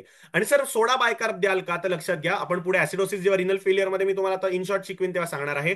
जर समजा पीएच लेस 7.1 तरच सोडा बायकार्बचा रोल आहे, तरच सोडा बायकार्बचा रोल आहे, नाहीतर नाही. तो का आहे तो मी तुम्हाला नंतर पुढे गेल्यानंतर तुम्हाला मी डिटेलमध्ये सांगेन. पण आता लक्षात काय, तर ऍसिडोसिस करेक्ट करायला सर सोडा बायकार्बोनेट देऊ का? नको Deus, unless the pH is less than 7.1, unless it is less than 7.1. समजलं तुम्हाला? कारण की त्या सोडा बायकार्बचं पुढे बॉडीमध्ये काय होणार आहे हे मी तुम्हाला पुढे जाऊन शिकवणार आहे, because soda bicarb is also considered. आता जाऊया सेप्टिक शॉक कडे. सर एक पेशंट आलेला आहे, पायावर जखम आहे, वुंड, डायबिटिक फूटची वुंड आहे. आणि त्याचबरोबर त्या पेशंटला आता काय झालेलं आहे, सडन हायपोटेन्शन झालेलं आहे, टॅकिकार्डिया झालेला आहे, altered mental status and lactate is more than 4.2. आता आपण बघूया सेप्टिक शॉक मध्ये होतं काय मित्रांनो. सेप्टिक शॉक म्हणजे काय, तर ब्लड मध्ये सगळे बॅक्टेरिया उतरले, all your bacteria are going to come inside your blood and those are going to cause inflammatory reaction. आणि inflammatory reaction inside your blood is nothing but SIRS, systemic immune response syndrome. काय झालं तर endothelial lining damage झाले, आणि endothelium lining damage झाले, त्यामुळे सगळं fluid जे काही आहे ते लीक आउट व्हायला लागलं into third space. What is third space? तर इडिमा व्हायला लागला, मिनिमम असायटिस व्हायला लागला, प्लुरल एफ्युजन व्हायला लागलं, पेशंटला थोडंसं काय म्हणू पेरिकार्डियल इफ्युजन व्हायला लागलं, थोडं ब्रेन मध्ये अल्टर्ड स्टेटस व्हायला लागला. सो हे सगळं सेप्टिक सेप्सिस मध्ये पेशंट जायला लागलेला आहे. तर it means that the capillaries are become leaky, and those leaky capillaries are causing reduction in the blood pressure of the patient, which is nothing but septic shock. व्हॅझोडायलेशन होतं, inflammation झालं की आपल्याला माहितीये व्हेझोडायलेशन होतं, एंडोथेलियम डॅमेज होतं, म्हणून patient कशात जायला लागतो, फ्लुइड पण कमी व्हायला लागलं, व्हॅस्क्युलर टोन सुद्धा कमी झाला, म्हणून पेशंटमध्ये काय झालेलं आहे, सेप्टिक शॉक झालेला आहे. सो काय दोन कंपोनंटचे, एक तर डिहायड्रेशन आणि दुसरं काय झालेलं आहे, loss of vessel tone. So या दोन्ही गोष्टींमुळे काय झालं मित्रांनो, या दोन्ही गोष्टींमुळे पेशंटमध्ये काय झालेलं आहे, पेशंटमध्ये सेप्टिक शॉक मध्ये जाण्याचे चान्सेस पेशंटमध्ये वाढलेले आहेत. तर मला या दोन गोष्टी करेक्ट कराव्या लागणार आहेत. कशा करेक्ट करायच्या, हे कशामुळे झालंय मित्रांनो, तर सगळ्यात पहिलं it is happen because of some bacteria or it has happen because of some organism. त्यामुळे मला या पेशंटमध्ये काय द्यायचंय, तर मला पहिले अँटीबायोटिक्स द्यायचे आहेत. पण त्याच्या आधी काय करणं गरजेचं आहे रे, काय वाटतं कोणाला? If anybody can raise your hand and tell me what is important before starting antibiotics in this patients. What is important to know of this patient before starting antibiotics? Anybody raise your hand? 10 seconds.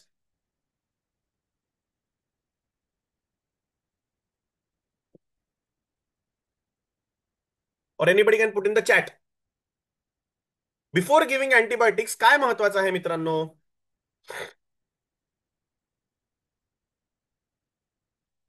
So that is called as sepsis 6. What is sepsis 6?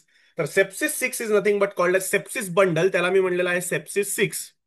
काय आहे रे sepsis 6 मध्ये मित्रांनो? तर you are going to give 3 to the patient and take 3 from the patient. पेशंटला 3 गोष्टी द्या आणि पेशंटकडनं 3 गोष्टी घ्या. कुठल्या 3 गोष्टी द्या रे पेशंटला? तर पहिली गोष्ट मी जी पेशंटला पहिल्यांदा आपण जी पेशंटकडनं घ्यायचा विचार करूया. पहिला आपण घेतो, आपण पहिले लालची होत. So we are going to first take from the patient. So what 3 things are you going to take from the patient? तर you are going to take blood culture. Second, you are going to take urine culture. And third, you are going to take, yes, you are going to take labs of the patient. You are going to take labs of the patient. आणि 3 गोष्टी द्या. काय काय 3 गोष्टी देणार आहे रे? तर after taking these 3 things of the patient, then I am going to give 3 things to the patient. What 3 things am I going to give? The first is IV fluids. Then you are going to give IV antibiotics. And then you are going to give patient oxygen and vasopressors. And then you are going to give vasopressors. So मला कळलेलं आहे की तीन महत्वाच्या गोष्टी मी पेशंटकडनं घेतल्या आणि 3 महत्वाच्या गोष्टी मी पेशंटला दिल्या. काय घेतल्या रे? तर पहिलं मी ब्लड कल्चर घेतलं, युरिन कल्चर घेतलं आणि लॅब्स घेतले. आणि काय दिलं रे? तर IV फ्लुइड्स दिले, अँटीबायोटिक्स दिले, ऑक्सिजन दिला. का? तर पेशंटमध्ये ऑक्सिजन कॅरिंग कपॅसिटी कमी झालेली आहे आणि पेशंटला ऑलरेडी व्हॅझोप्रेसर सुद्धा दिलेले आहेत. आता मला या गोष्टी समजल्या. तर सिंपल गोष्ट काय, सेप्सिस शॉक मध्ये आपल्याला त्याची पॅथोफिजिओलॉजी और पॅथोफिजिओलॉजिकल मेकॅनिझम कळलेली आहे. तर मित्रांनो, अगेन फ्लुइड ऑफ चॉईस काय असेल? तर एक गोष्ट लक्षात घ्यायची, सेप्टिक शॉक मध्ये प्रॉब्लेम काय होणार आहे? तर because of the leaky capillaries the fluid is going to go out. त्यामुळे जोपर्यंत ती छोटी कॅपिलरी एका सेल पर्यंत पोहोचते तोपर्यंत बरंचसं फ्लुइड मित्रांनो बाहेर पडलेलं असतं. त्यामुळे पेशंटचं जर बघितलं आपण तर तिकडलं परफ्युजन सेलचं कमी झालं. सो सेलचं परफ्युजन कमी झालं मित्रांनो, तर काय प्रॉब्लेम झाला? After reduction of perfusion of the cell, there is going to be an issue and that is going to cause lactic acidosis. कारण की सेल काय म्हणायला लागली, अरे चा माझा आता ऍसिडोसिस व्हायला लागलेला आहे, मला ऑक्सिजन मिळत नाहीये, मला फ्लुइड बरोबर मिळत नाहीये, so I am going to convert myself into lactic acidosis. And once the lactic acidosis is going to set up into that patient, मित्रांनो, तर that lactic acidosis is going to cause acidosis, metabolic acidosis in the patient. म्हणून septic शॉकच्या पेशंटचं जर आपण pH बघितलं मित्रांनो, तर ते पीएच जर आपण बघितलं तर it has start to become less than 7.2. That is the time when the patient is started to deteriorate. अजून काय झालं मित्रांनो? फ्लुइड लॉस झाला. त्यामुळे किडनीला व्यवस्थित ब्लड सप्लाय गेला नाही म्हणून किडनी रडायला लागली. सो किडनी म्हणली मी पण माझं काम नाही करत. आता माहिती किडनीचं महत्वाचं फंक्शन आहे to maintain acid base balance. So kidney is not working normally. That is the reason why the patient is going to also add fuel to the fire. म्हणून ऍसिडोसिस पेशंटचा वाढणार आहे, युरिन आउटपुट पेशंटचा कमी होणार आहे. म्हणून आपण गुड परफ्युजन म्हणजे if the patient is well perfused, if the patient is having good amount of blood volume, तर काय होतं? तर automatically the cell start getting more and more amount of nutrients. कारण की आता आपल्याला माहिती आहे ब्लडचा व्हॉल्यूम रिस्टोर झालेला आहे आणि त्यावेळेला काय होणार आहे मित्रांनो? तर त्यावेळेला automatically cell will produce less number of acidosis आणि त्याच्यामुळे सिरम लॅक्टेट लेवल्स ऑटोमॅटिकली कमी होणार आहेत. So serum lactate levels more than 2 obviously indicate that the patient's cells are under perfused. Patient is in shock. So how will you know the patient is in shock? The lactate levels less than 2, it indicates that patient is normal. But if the lactate starts rising, mitranno, then it means that the cells are not getting adequate perfusion, and that is the time when you should know that the patient might have septic shock. समजलं इथपर्यंत? The patient might be into shock. So these are the things which I'm going to remember. The fluid of choice काय? तर yes, again balanced crystalloids, Ringer's lactate and plasma light. आणि initial बोलस काय करतात मित्रांनो? कुठलाही सेप्टिक शॉकचा patient आपल्याकडे आला, बऱ्याच वेळेला आपण बघतो की कॅज्युअलिटीमध्ये बसलोय, अचानक पायावर एक जखम किंवा एक बेडसोर, इन्फेक्टेड बेडसोरचा पेशंट आलेला असतो. BP non recordable, BP is non recordable, pulse is very thready, म्हणजे बघितलं अरे थ्रेडी पल्स आहे राजांनो, त्या पेशंटमध्ये ऑलरेडी थर्ड स्पेस लॉस झालेला आहे. Some fluid might be in the pleural cavity, some fluid might be in the pericardial cavity, some in the ascitic cavity, bowel wall edema झालेला असतो, pulmonary edema झालेला असतो. नंतर पेशंटला लोअर लिम अनसिग्निफाईड इडिमा असतो. त्या सगळ्या पेशंट्समध्ये मला समजलं पाहिजे की पहिलं पहिलं पहिलं मला पेशंटचं जे फ्लुइड लॉस झालेला आहे तो करेक्ट करणं गरजेचं आहे. So give RL. सर तुम्ही म्हणाल इथं सर मी एखादा कोलॉइड का नाही देत रे?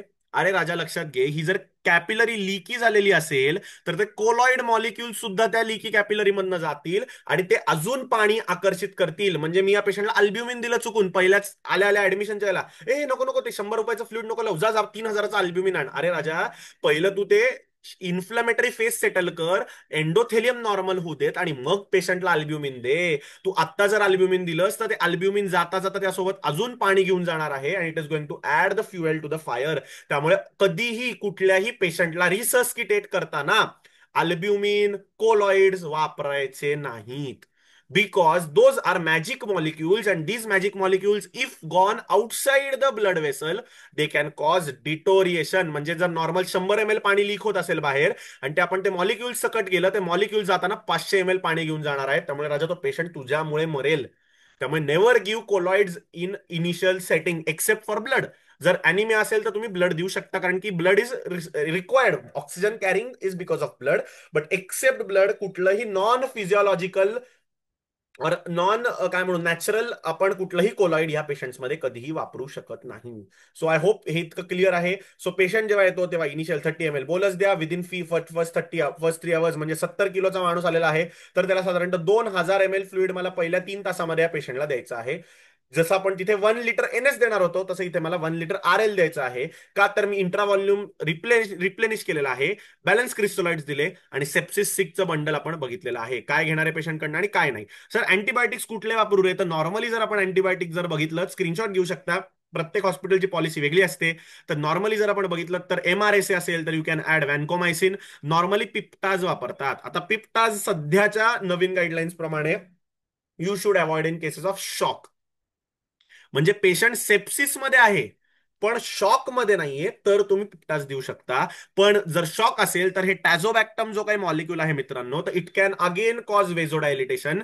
म्हणून पेशंट शॉक मध्ये जाण्याची शक्यता वाढते, रिकव्हरी होण्याची चान्सेस कमी होतात. त्यामुळे शक्यतो सेप्टिक शॉक मध्ये पिप्रासिलिन टॅझोबॅक्टम वापरू नये. मग काय वापरायचं? तर यू कॅन यूज कार्बापेनम, जसं की मेरोपेनम झालं.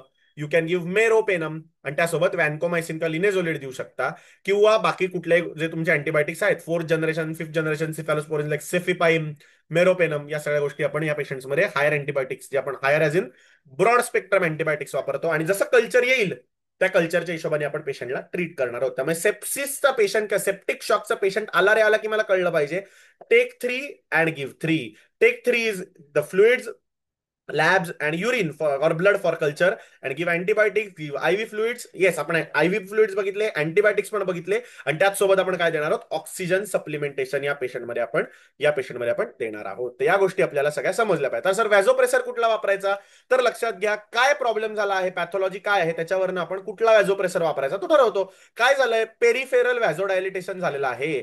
Septic shock is also called as a warm shock. Warm shock म्हणजे काय? तर because of those inflammatory mediators सगळे पेरिफेरल आर्टरीज डायलेट होतात, त्याचा एंडोथेलियम डॅमेज होतं आणि सगळं फ्लुइड ऑटोमॅटिकली ब्लडच्या बाहेर जायला लागतं. तर ऑटोमॅटिकली ते सगळं फ्लुइड बाहेर जायला लागतं. तर ते जाऊ नये, ते कमी व्हावं म्हणून आपण काय करतो, त्या पेशंटला आपण पेरिफेरल व्हॅझो कॉन्स्ट्रिक्टर देतो, that is noradrenaline. Noradrenaline काय करणार आहे? It acts on peripheral receptors, alpha 1 receptors, it causes peripheral vasoconstriction. त्यामुळे फ्लुइड पण बाहेर कमी जाणार आहे आणि ऑटोमॅटिकली कॉन्स्ट्रिक्शन झालं तर ऑटोमॅटिकली व्हेनस रिटर्न वाढतो. व्हेनस रिटर्न वाढल्या कारणामुळे पेशंटचा शॉक सुद्धा तिथे करेक्ट झालेला आपल्याला दिसतो. त्यामुळे आपण कुठलं फ्लुइड वापरतोय, कुठला वेझोप्रेसर वापरतो, तर नॉर ऍड्रेनालिन इज प्रेफर्ड. नॉर ऍड्रेनालिनला जर पेशंट रेझिस्टंट व्हायला लागला तर आपण पेशंटमध्ये व्हॅझोप्रेसिन देतो. आता हे जे लोक हॉस्पिटलमध्ये काम करतात त्यांना या गोष्टी माहिती असतील, ज्यांना नाही माहिती त्यांनी लिहून घ्या. जेव्हा हॉस्पिटलमध्ये जाल तेव्हा या गोष्टी ऑटोमॅटिकली तुम्हाला वापरताना येताना बघणार आहेत.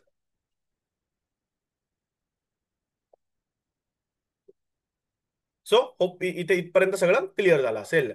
आता रेस्ड आयसीपी म्हणून एक शेवटचा टॉपिक आहे जो आपण बघणार आहोत. Raised ICP. What is raised ICP मित्रांनो? आणि रेस्ड आयसीपी झाल्यानंतर we are going to check for one small topic of liver disease. या दोन गोष्टी आपण बघितल्या की then we are more than happy to stop for the day. Already we are started, 1.5 तास होत आलेला आहे. सो अजून एक 10-15 मिनिटं कंट्रोल करा, झालं की लेक्चर संपणार आहे. सर रेस्ड आयसीपी म्हणजे काय? तर any patient who comes with history of trauma, त्याला काय झालेलं आहे, इंट्राक्रेनियल प्रेशर वाढलेला आहे. So this is your skull cavity. हा तुमचा त्याच्यामध्ये स्थायिक असलेला नॉर्मल ब्रेन आहे आणि त्याच्यामध्ये जेव्हा ब्लिडिंग होणार आहे मित्रांनो, तेव्हा ब्रेनला काय होणार आहे, कॉम्प्रेशन होणार आहे आणि या आजूबाजूला इडिमा डेव्हलप होणार आहे. सो जर बघितलं तर एक बंद खोली, त्याच्यामध्ये राहणारे 4 लोक, अचानक लोक वाढले, 10 झाले. सो वेन द लोकसंख्या is going to increase, the density is going to increase, आणि घरात होणारी भांडणं वाढायला लागली, कारण की राहायला खोल्या 2च आहेत. त्यामुळे कुठेतरी कपलला त्यांची प्रायव्हसी मिळत नाही, मुलांना खेळायला जागा मिळत नाही, आजी आजोबांना शांतता मिळत नाही. तर असे सगळे प्रॉब्लेम झाल्या कारणामुळे काय झालं, अचानक घरामध्ये भांडणं वाढायला लागली. That is the same thing which is called as Monro Kellie doctrine, जे आपण न्यूरोसर्जरीमध्ये ऑलरेडी व्यवस्थित डिटेलमध्ये बघितलेलं आहे. सो ट्रॉमॅटिक ब्रेन इंजुरीमध्ये पेशंट आलेला आहे, त्याचा रेस्ड आयसीपी आहे, इंट्राक्रेनियल प्रेशर वाढले. का? कारण की घराची खोली तेवढीच मित्रांनो, राहणारी लोक वाढली. पूर्वी ब्रेन राहायचा, ब्लडचा कंपोनेंट राहायचं आणि सीएसएफ राहायचं. आता काय झालं, आता अचानक पद्धतीने तिथे ब्लडचा म्हणजे एक क्लॉटचा कंपोनंट वाढला किंवा कधी कधी ट्युमरचा कंपोनंट वाढेल. सो ऑटोमॅटिकली काय झालं, घर तेवढंच म्हणजे क्रेनियल कॅव्हिटी तेवढीच, फिक्स्ड क्रेनियल कॅव्हिटी, पण राहणारी लोक वाढली की ऑटोमॅटिकली आतमध्ये काड्या लावणं चालू झालं, भांडणं चालू झालेली आहेत. त्यामुळे काय झालेलं आहे, तर तिथे आयसीपी, इंट्राक्रेनियल प्रेशर वाढलेलं आहे. आणि इंट्राक्रेनियल प्रेशर वाढलं रे वाढलं की आपण काय करतो, तर पहिल्यांदा आपण पेशंटला यू व्हॉल्यूम, या म्हणजे पेशंटला आपण काय करतो, तर any head injury patient with raised ICP काय काय असतात रे symptoms. Patient will have giddiness, vomiting, seizures. तर ते कंट्रोल करण्यासाठी पहिला आयव्ही फ्लुइड्स लावा, मेंटेनन्स फ्लुइड्स चालू करा पेशंटला. आणि त्यानंतर आपण काय देतो, आयसीपी कमी करण्याचे मॉलिक्युल्स देतो. कुठले 2 मॉलिक्युल्स देतो रे, तर फर्स्ट इज 3% NS, 3% NS, और यू कॅन गिव्ह मॅनिटॉल. आता 3% NS वर्सेस मॅनिटॉल, काय दोघांमध्ये डिफरन्स आहे मित्रांनो, तर 3% NS जे आहे, तर इट इज अ क्रिस्टलॉइड. आपल्याला माहिती आहे इट इज अ क्रिस्टलॉइड आणि it is a colloid. Mannitol is a colloid, it is a magic molecule. Sir कुठे प्रेफर करायचं काय, तर मॅनिटॉलची एक चांगली गोष्ट और वाईट गोष्ट काय आहे मित्रांनो, तर तसंच्या तसं ते किडनीमधनं एक्सक्रीट केलं जातं. म्हणजेच काय, तर बेसिकली पेशंटच्या भाषेत सिंपली सांगायचं झालं तर तुमच्या मेंदूतलं सगळं पाणी लघवी वाटे बाहेर जाईल. म्हणजे काय झालं सर, तर लक्षात घ्या, जे पेशंटला इकडे जे ब्लिडिंग आहे, जे ब्लिडिंग ऑटोमॅटिकली जे क्लॉट होऊन गेलेलं आहे, त्याच्या आजूबाजूला जो इडिमा आलेला आहे, तर mannitol is going to be hyperosmolar. त्यामुळे it is going to absorb all the excess amounts of fluids from the brain, and it is going to go in to the kidneys and it is going to be excreted as it is. So किडनीमधनं ते as it is excrete होणार आहे. त्यासोबत ते पाणी पण घेऊन जाणार आहे. म्हणजे पेशंटला काय झालं रे, ना पाणी शरीरात वाढलं, ना पाणी शरीरातलं कमी झालं. Whatever mannitol you are giving, it is going to go to the brain, pull the excess fluid, reduce the ICP, take that water to the kidneys and excrete it along with it. That is nothing but पेशंटच्या भाषेमध्ये जे मेंदूतलं पाणी आहे ते लघवी वाटे बाहेर काढतोय patient. पण मॅजिक एकदम, अरे काय डॉक्टर बोलतायत, अरे राजा तीच त्याची मेकॅनिझम ऑफ ऍक्शन आहे. पण जर समजा पेशंटमध्ये एक प्रॉब्लेम झालेला आहे की पेशंटमध्ये हायपोटेन्शन आहे मित्रांनो, तर मेंदूतलं काढलेलं पाणी मला लघवी वाटे घालवून उपयोग राहणार नाही. सो अशा ठिकाणी मला काय करायचंय, पेशंटची ब्लडची ऑस्मोलॅलिटी वाढवायची आहे, but also I am going to make sure that it is not going to excreted in the urine. सो तिथे आपण 3% NSचा वापर करतो. 3% NS, दोघांची ऑस्मोलॅरिटी मोर दॅन 1000 आहे मित्रांनो, मोर दॅन 1000 ऑस्मोलॅरिटी आहे दोघांची सुद्धा. पण मॅनिटॉल काय करतंय, ते एक्सेस पाणी बाहेर घेऊन जाणार आहे, एनएस जे काय आहे ते तिथेच ब्लडमध्ये ठेवणार आहे. त्यामुळे मला समजलेल्या आहेत 2 गोष्टी, की yes, in cases of mannitol I don't have that liberty to increase the BP, but when you are going to give, yes, when you are going to give 3% NS, त्या पेशंटचा बीपी सुद्धा वाढणार आहे. म्हणजेच काय, तर एखादा शॉक मध्ये पेशंट आहे, पेशंटचं बीपी नॉन रेकॉर्डेबल आहे आणि पेशंटला आयसीपीचे साईन्स आहेत, तर कुठलं फ्लुइड वापरा मित्रांनो, तर 3% NS वापरा. पण जर समजा पेशंटला yes there are no signs of hypertension, तर you are going to use mannitol, you are going to use mannitol, you are going to use mannitol. So there are two types of brain edemas. One is tumor related and one is trauma related. So tumor related जो काही oedema आहे मित्रांनो, and trauma related oedema आहे, तर trauma related इडिमासाठी आपण काय करतो, तर you are going to specifically use mannitol. It is going to help in trauma related oedema. So trauma related oedema जर असेल तर मॅनिटॉलचा तिथे जास्त रोल आहे. पण if there it is tumour related oedema, तर तिथे आपण स्टिरॉइड्स देतो. कारण की ट्युमरमुळे काय होतं, इन्फ्लमेशन होणार आहे आजूबाजूला, आणि त्या इन्फ्लमेशनमुळे काय होणार आहे, ब्रेन इडिमा डेव्हलप होणार आहे. So in cases of, yes, in cases of Yes, in cases of tumors, you are preferably going to give the patient steroids. And when the patient is having trauma, so you are going to use the mannitol. Sir, 3% NS कुठे वापरू? दोन्हीकडे वापरू शकता. 3% NS चा काहीच problem नाही. पण NS देताना you are going to watch for hypernatraemia. नाही तर पेशंटला हायपरनॅट्रिमिया जर झाला तर पेशंटला आयुष्याची बोंब होणार आहे. What is that syndrome called as? If anybody knows, if rapid correction of sodium जर झालं तर काय होतं? Central pontine demyelinosis. It is called as CPD, central pontine demyelinosis syndrome, which is very dreadful and risky to the patient. त्यामुळे sodium correct करताना कधीही more than 8 milliequivalents of sodium shouldn't be corrected. Normally दिवसातनं फक्त आणि फक्त 8 milli इक्विव्हॅलंटच correct करायचे.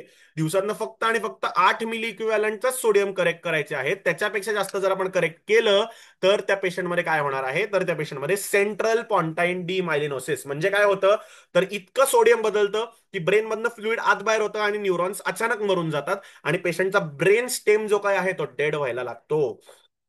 त्यामुळे कुठल्याही पेशंटमध्ये जर आपण सोडियम करेक्ट करणार असू तर always remember that you are going to always make sure that ह्याच्यापेक्षा जास्त करेक्शन होता कामा नये. दिवसाला ह्याच्यापेक्षा जास्त होता कामा नये. त्यामुळे ज्या पेशंटला आपण 3% NS चालू करणार आहोत त्या पेशंटचं सकाळचं सोडियम, संध्याकाळचं सोडियम, दुसऱ्या दिवशी पण सकाळचं सोडियम बघायचं. आणि जेव्हा तुम्हाला असं वाटतंय की अरे हायपोटेन्शन आहे प्लस पेशंटला इथं हायपरनॅट्रिमिया व्हायला लागलेला आहे, patient might land up into central pontine demyelinosis, तर पटकन ट्यूब पेटली पाहिजे की ठीक आहे आता इथं ह्याचं ब्लड प्रेशर वाढवायला दुसरे काहीतरी नॉर्म्स वापरावे लागतील. जसं की you can give him blood. Blood loss झालाय, ब्लड द्या, ब्लडनी करेक्ट होईल. नाही तर यू कॅन यूज वेझो कॉन्स्ट्रिक्टर्स, नाही तर you can give cardiac stimulant, जेणेकरून ब्लड प्रेशर त्या पेशंटचा वाढेल. पण मात्र NS वापरायचा नाही. आता सर म्हणतील अरे 3% NS सरांनी सांगितलंय वापरतच राहा वापरतच राहा. No, you need to make sure. तो बॅलन्स खूप महत्वाचा आहे. You cannot do both the things at the same time. समजलं इथपर्यंत सगळ्यांना? Great. So this is nothing but your this is nothing but your management of raised ICP. So 3% hypertonic saline. समजलं? हे बघा काय झालं रे, तर मॅनिटॉल मध्ये काय झालेलं आहे? मॅनिटॉल मध्ये it is going to cause, yes it is going to cause diuresis. त्यामुळे it may lead to hypovolaemia. आणि इथे जर बघितलं तर it is going to expand the intravascular volume and it helps to maintain the BP. इथे सोडियमवर काहीच फरक पडत नाही, त्यामुळे याला मॉनिटरिंगची गरज नाहीये. पण इथे मात्र सोडियम वाढतं, त्यामुळे केअरफुल मॉनिटरिंग करावं लागणार आहे. याचं हिमोडायनामिक इफेक्ट काय? तर जर समजा ओव्हर डायुरेसिस झालं, जास्त मॅनिटॉल दिलं गेलं, तर नॉर्मल पाणी सुद्धा ड्रेन होऊ शकतं, म्हणून पेशंटमध्ये हायपोटेन्शन होऊ शकतं. बट इथे पेशंटचं BP वाढणार आहे, हायपोव्हॉल्युमिया करेक्ट होणार आहे. आणि मॅनिटॉलचा इफेक्ट 1 तास राहतो आणि याचा लॉंग लास्टिंग इफेक्ट आहे, कारण की सोडियम देताय मित्रांनो तुम्ही. तर सोडियम जोपर्यंत बॉडीमध्ये जास्त आहे तोपर्यंत याचा इफेक्ट राहणार आहे. समजलं? ऍडव्हान्टेजेस काय? तर ICP रिडक्शनसाठी मॅनिटॉल वापरू शकतो. इथे इंट्राव्हॅस्क्युलर व्हॉल्यूम पण वाढतो आणि त्याचसोबत it is safer in hypotensive patient. त्यामुळे मला या सगळ्या गोष्टी पेशंट बद्दल कळलेल्या आहेत. कळलं इथपर्यंत सगळ्यांना? काही डाऊट्स आहेत? If no doubts then will go for the next session. हे बघा, दिस इज 3% NS आणि त्याचसोबत this is 20% mannitol injection, that is 20% man. Sir dosage कसं द्यायचं रे मित्रांनो? तर डोसेज कसं द्यायचं तर एकदम सिंपल. आता याचे कॅल्क्युलेशन जर आपण करत बसलो तर तुम्हाला एकदम असं वाटायला लागेल की अरे सर डॉक्टर सर्जन कमी आणि मॅथमॅटिशियनच जास्त आहेत. त्यामुळे साधं लॉजिक सांगतो, लिहून ठेवा, फॅक्ट्स आहेत लक्षात ठेवा. त्याचं फॉर्म्युला कसं आहे, बॉडी वेटवरनं कसं आलं, घ्यायची गरज नाही.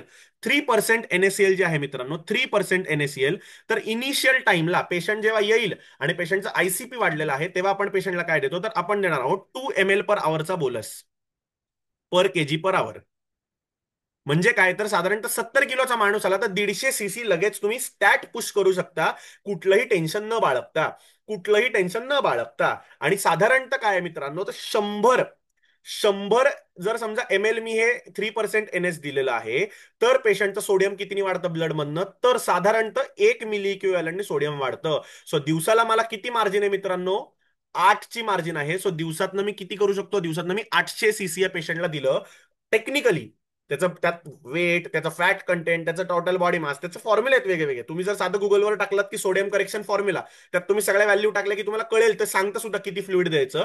पण पॉईंट काय आहे तर साधारणतः 100 ml of 3% NS is going to increase my sodium by 1 milli equivalent. आणि त्याचमुळे मला लक्षात आलं पाहिजे की मी 800 cc ब्लाइंड जरी दिलं तरी मॅक्स टू मॅक्स 800 cc पर्यंत मला त्यातल्या त्यात टेन्शनचे चान्सेस कमी. सो कुठलाही पेशंट जेव्हा येतो तेव्हा त्याला इनिशियली 150 ml, म्हणजे साधारण 70 किलोचा माणूस असेल तर 150 ml बोलस द्या. ICPचे सिम्टम्स कमी नाही झाले तर अगेन यू कॅन रिपीट 150, आणि तरी जर कमी नाही झाले तरी सुद्धा अगेन यू कॅन रिपीट 150. त्यामुळे 450 ml तुम्ही स्टॅट मध्ये जरी वापरलं तरी जास्त काही टेन्शनचं कारण नसतं. जास्त टेन्शनचं कारण नसतं. पण जर तेव्हाही करेक्ट होत नसतील तर मात्र आपल्याला आयसीपी करेक्ट करण्यासाठी क्रेनिओटॉमी करायची असेल किंवा शंटिंग करायचं असेल, त्याचे वेगळे आता आयसीपी मॉनिटरिंगच्या पण काय गोष्टी आहेत त्या आपण already we have discussed in the neurosurgery module. फ्लुइड्सच्या हिशोबाने आपण काय करू शकतो, तर 450 ml NS देऊ शकतो आपण स्टॅट मध्ये. आणि त्यांनी पण जर करेक्ट नाही झालं तर मात्र आपल्याला काहीतरी वेगळे मेजर्स घ्यावे लागतील in hypotensive patient. In hypotensive patient. पण पेशंट नॉर्मोटेन्सिव्ह आहे किंवा हायपरटेन्सिव्ह जर असेल मित्रांनो, तर मात्र मॅनिटॉल मी देऊ शकतो. आणि मॅनिटॉलचा डोस काय आहे मित्रांनो, तर ऍट अ टाइम 200 ml आपण देऊ शकतो. 100 ml मॅनिटॉलमध्ये, 100 ml मॅनिटॉलमध्ये किती असतं रे, तर 20%, 200 ग्रॅम मॅनिटॉल असतं. आपण ऍट द टाइम किती देऊ शकतो, yes we can give stat 2 doses आणि over a day we can give 4 doses. म्हणजे 100 ml च्या 4 बाटल्या मी दिवसाला संपवू शकतो. त्यातल्या 2 बाटल्या मी एकसाथ सुद्धा पेशंटला देऊ शकतो. So depending on the severity of the symptoms you can give 200 ml of the mannitol stat to the patient. आणि दिवसाला मी किती बाटल्या संपवू शकतो, अशा 4 बाटल्या. So you can keep mannitol at QID dosage. म्हणजे सकाळी 6 वाजता द्या, नंतर 12 वाजता द्या, नंतर परत संध्याकाळी 6 वाजता द्या, 12 वाजता द्या. So you can give it in QID dosage to the patient every you can say 6 hourly. You can give this mannitol 6 hourly.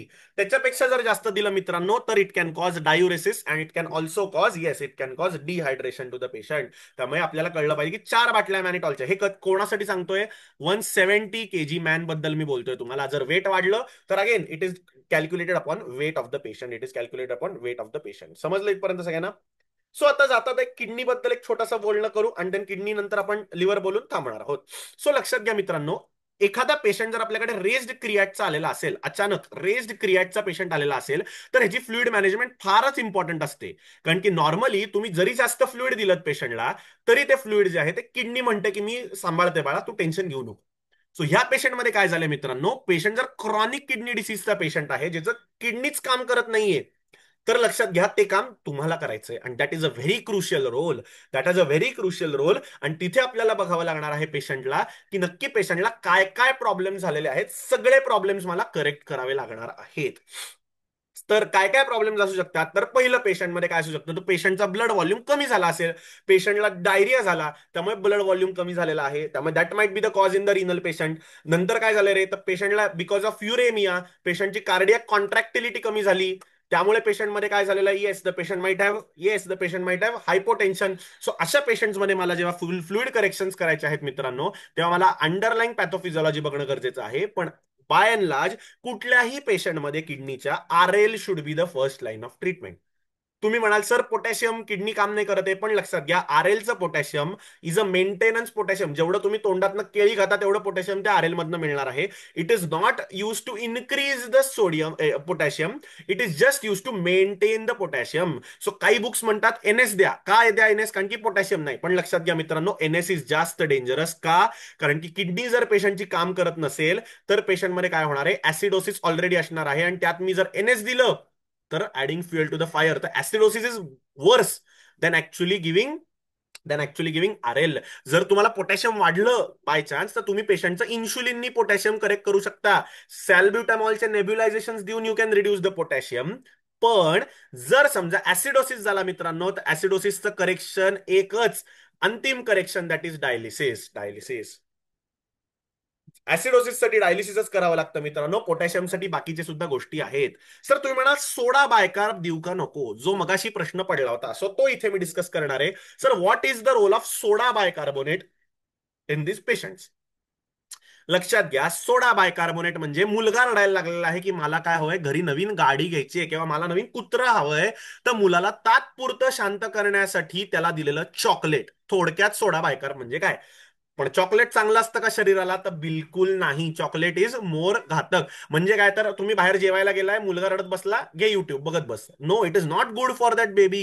तो ऍडिक्ट होतोय, त्याचे डोळे खराब होत आहेत, त्याची मेंटॅलिटी बदलतीये. पण तात्पुरतं शांत बस बाबा मला, कारण की आता महत्वाची मीटिंग आहे. तर तसं केलेलं बॉडीला जो चकमा दिलाय, दॅट इज नथिंग बट सोडा बायकार्ब. काय प्रॉब्लेम आहे रे सोडा बायकार्ब मध्ये? तर जे बायकार्बोनेट तुम्ही देणार आहात ते इनिशियली बायकार्बोनेट राहणार आहे. ते बायकार्बोनेट काय करेल, तर it is going to increase the pH. आणि तात्पुरतं इन्क्रीज झाल्या कारणामुळे काय झालं, सगळे एन्झाईम्स एकदम काम करायला लागतात.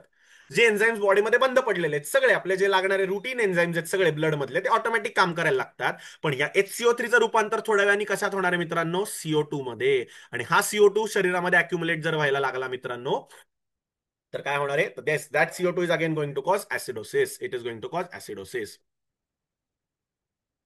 It is going to cause acidosis. आता CO2चं बोलणं आलं म्हणून परत let's go to brain injury. अजून एक छोटी trick. Why sir NS is preferred in head injury 3% NS? तर लक्षात घ्या, हेड इंजुरीच्या पेशंटमध्ये रेस्पिरेटरी डिप्रेशन पण असतं, काही पेशंटमध्ये हायपर व्हेंटिलेशन पण असतं.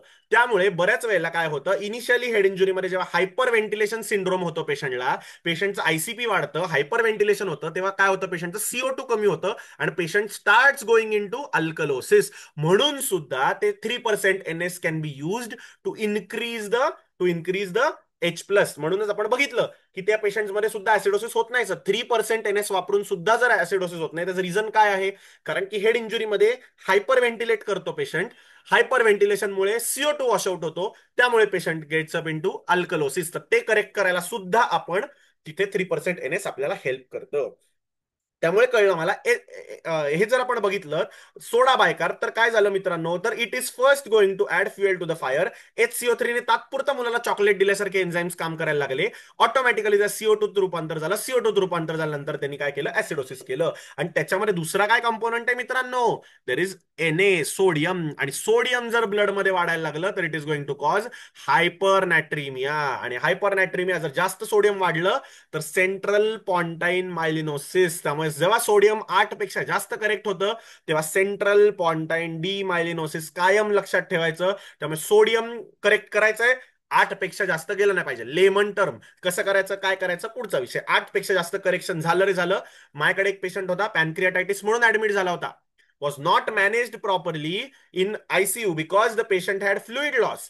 फ्लुइड लॉस झाल्या कारणामुळे सोडियम दिलं गेलं त्याला ICU मध्ये, because of young doctors whatever it may be. And because of that the patient landed into central pontine demyelinosis. पेशंटला हात पाय सुद्धा उचलता येत नव्हते त्याचे, बेडवर पडून होता, फक्त नुसता इकडे तिकडे बघत होता. बिकॉज ब्रेनस्टेम मधनं खाली जाणारे सगळे न्यूरॉन्स, सगळे रिफ्लेक्सेस पेशंटचे गायब झाले. ऑल द अपकमिंग रिफ्लेक्सेस गायब, डाऊन गोईंग रिफ्लेक्सेस गायब. पेशंट वॉज बेड रिडन आणि died because of that bedriddenness. Pneumonia बसला, सेप्सिस बसलं, patient died. So this is dreadful. आपल्यामुळे पेशंटला त्रास झाला मित्रांनो, तर लक्षात घ्या, it is very dreadful. Patient तो माझ्याकडे रेफर झाला होता पॅनक्रियाटायटिस म्हणून. पेशंटला स्पॉन्टाईन डिमायलिनोसिस होतं, बाहेरच्या हॉस्पिटलमध्ये चुकीची ट्रीटमेंट गेली आणि म्हणून माझ्याकडे तो पेशंट आला. पण मी त्याला काहीही करू शकलो नाही, because once damage is done to the brain, it cannot be reverted back. लक्षात घ्या, पॅनक्रियाटायटिसमुळे पेशंटला सेंट्रल पॉन्टाईन मायलिनोलायसिस का, तर डॉक्टरचं नॉलेज खूप उत्तम होतं म्हणून झालेलं आहे. So it is very dreadful. असं आपल्या हाताने होता कामा नये. त्यामुळे ह्या गोष्टी आपल्याला माहिती पाहिजेत.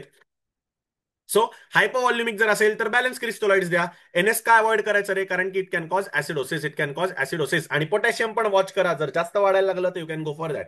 नंतर शॉक जर असेल तर बोलस देऊ शकता.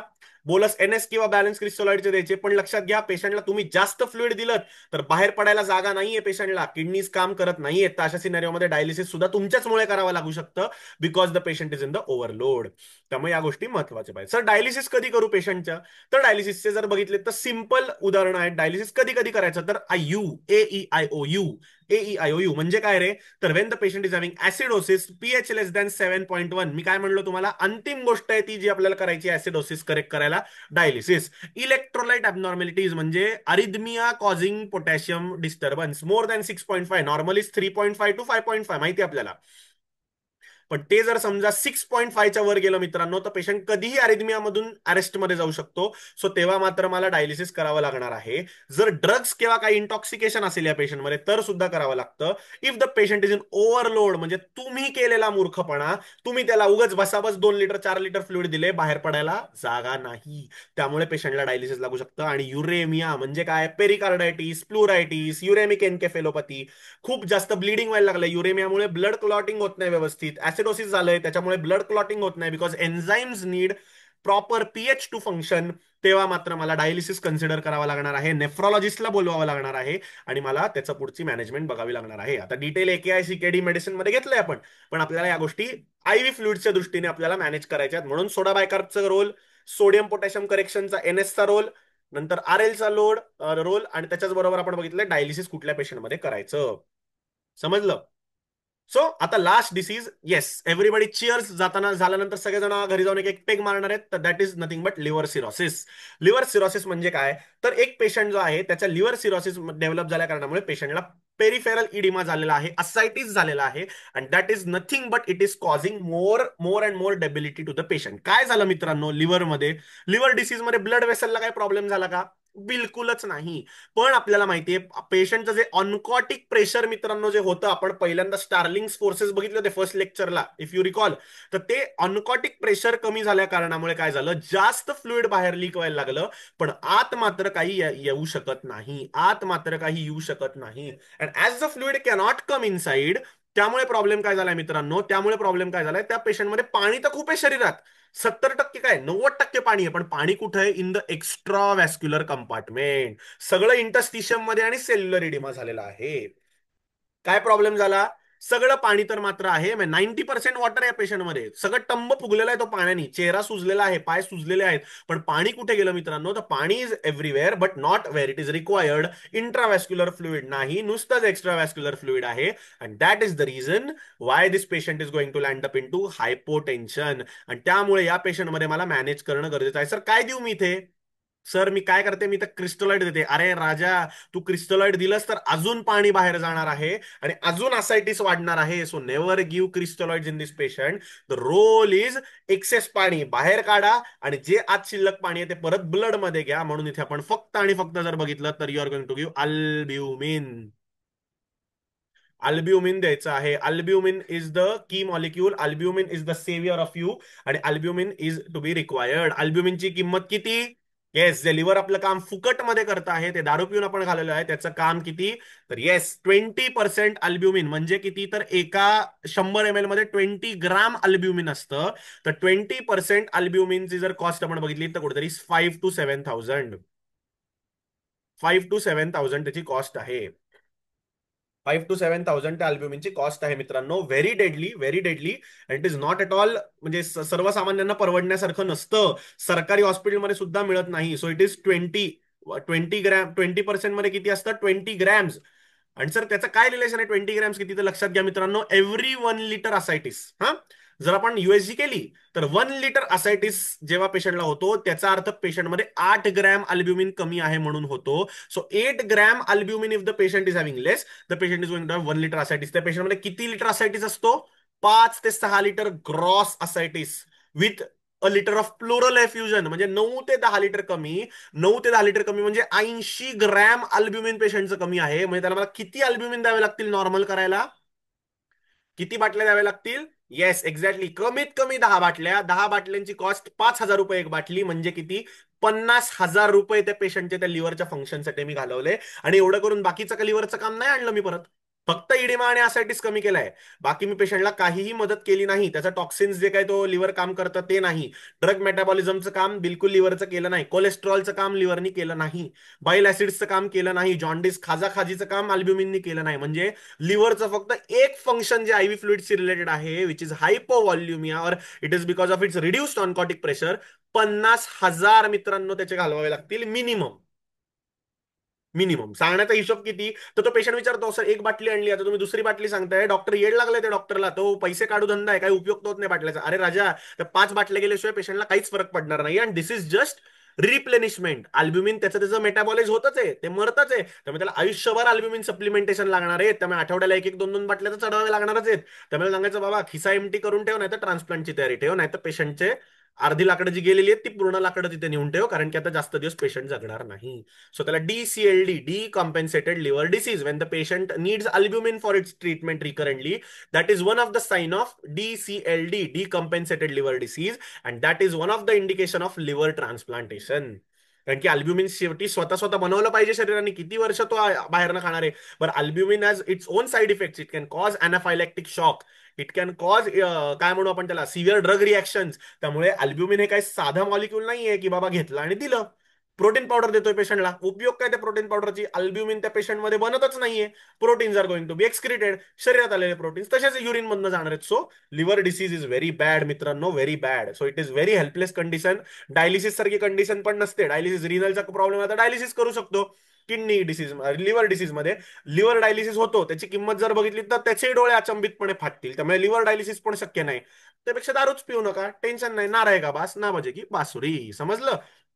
So these are the things you are going to take care of. General considerations काय? तर पेशंट ओव्हरलोडेड आहेत मित्रांनो. जरी त्याचं इंट्राव्हॅस्क्युलर व्हॉल्यूम कमी आहे तरी पेशंट इज ओव्हरलोडेड, पण इंट्राव्हॅस्क्युलरली डिप्लिटेड. आणि रिस्क ऑफ हायपोनॅट्रिमिया असतो या पेशंटमध्ये. का? कारण की मित्रांनो, फ्लुइड आपण जर वेडवाकडे दिले नाहीत तर automatically the fluids increase in the blood. नुसतंच अल्ब्युमिन दिलं तर नुसतंच पाणी आतमध्ये शिरलं, पाण्याबरोबर सोडियम मात्र आलं नाही, म्हणून पेशंटमध्ये रिलेटिव्ह हायपोनॅट्रिमिया होऊ शकतो. म्हणून यांचे इलेक्ट्रोलाइट्स मॉनिटर करावे लागतात. काय काय करायचं रे? तर शॉक असेल तर अल्ब्युमिन द्यावं लागेल. जर इंट्राव्हॅस्क्युलर डिप्लिशन असेल तर केअरफुल ऍडमिनिस्ट्रेशन ऑफ क्रिस्टॉलॉइड्स, एनएस और आरएल, डिपेंडिंग अपॉन हायपोनॅट्रिमिया और मेंटेनन्स फ्लुइड्स. आणि हायपोनॅट्रिमिया जर असेल पेशंटमध्ये तर टिपिकली फ्लुइड रेस्ट्रिक्शन करा.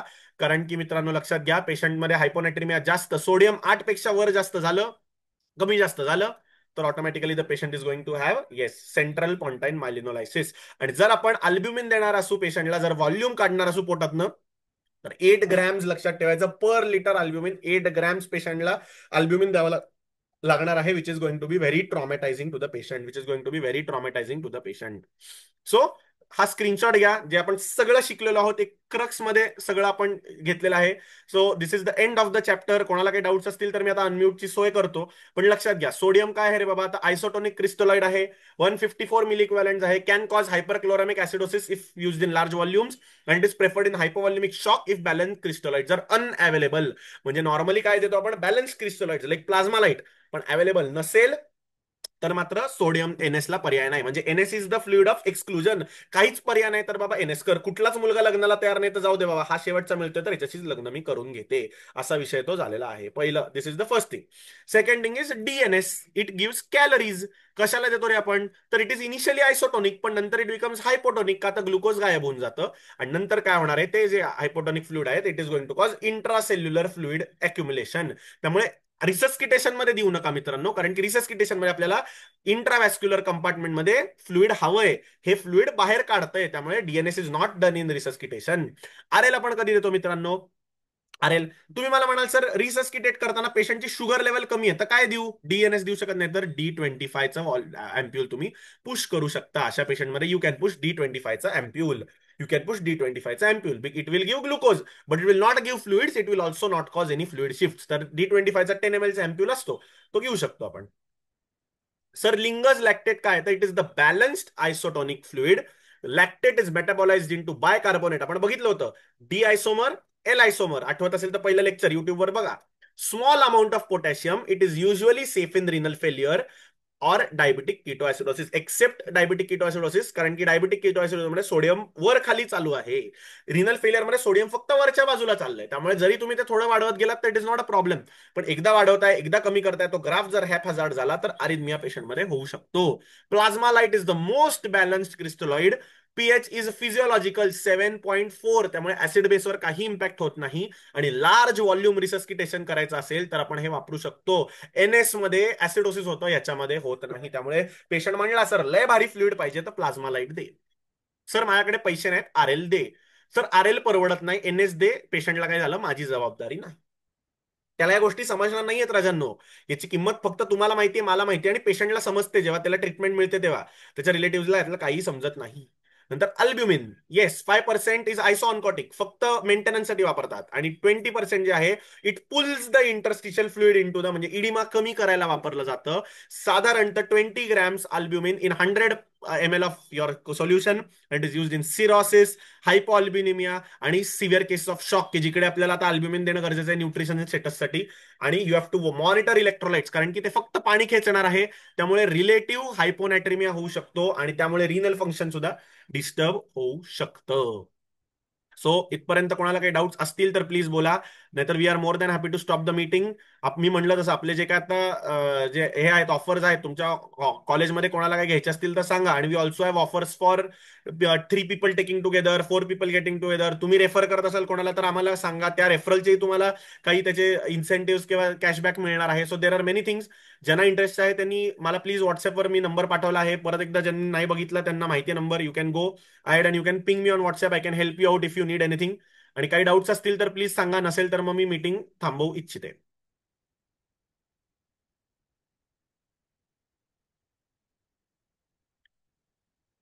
काही डाऊट्स आहेत?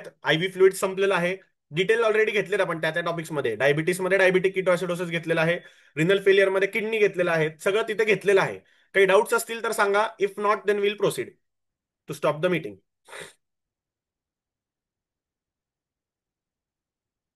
ठीक आहे, होपफुली जरा नो डाऊट्स. काय असेल ते you can ping me on WhatsApp, number already दिलेला आहे.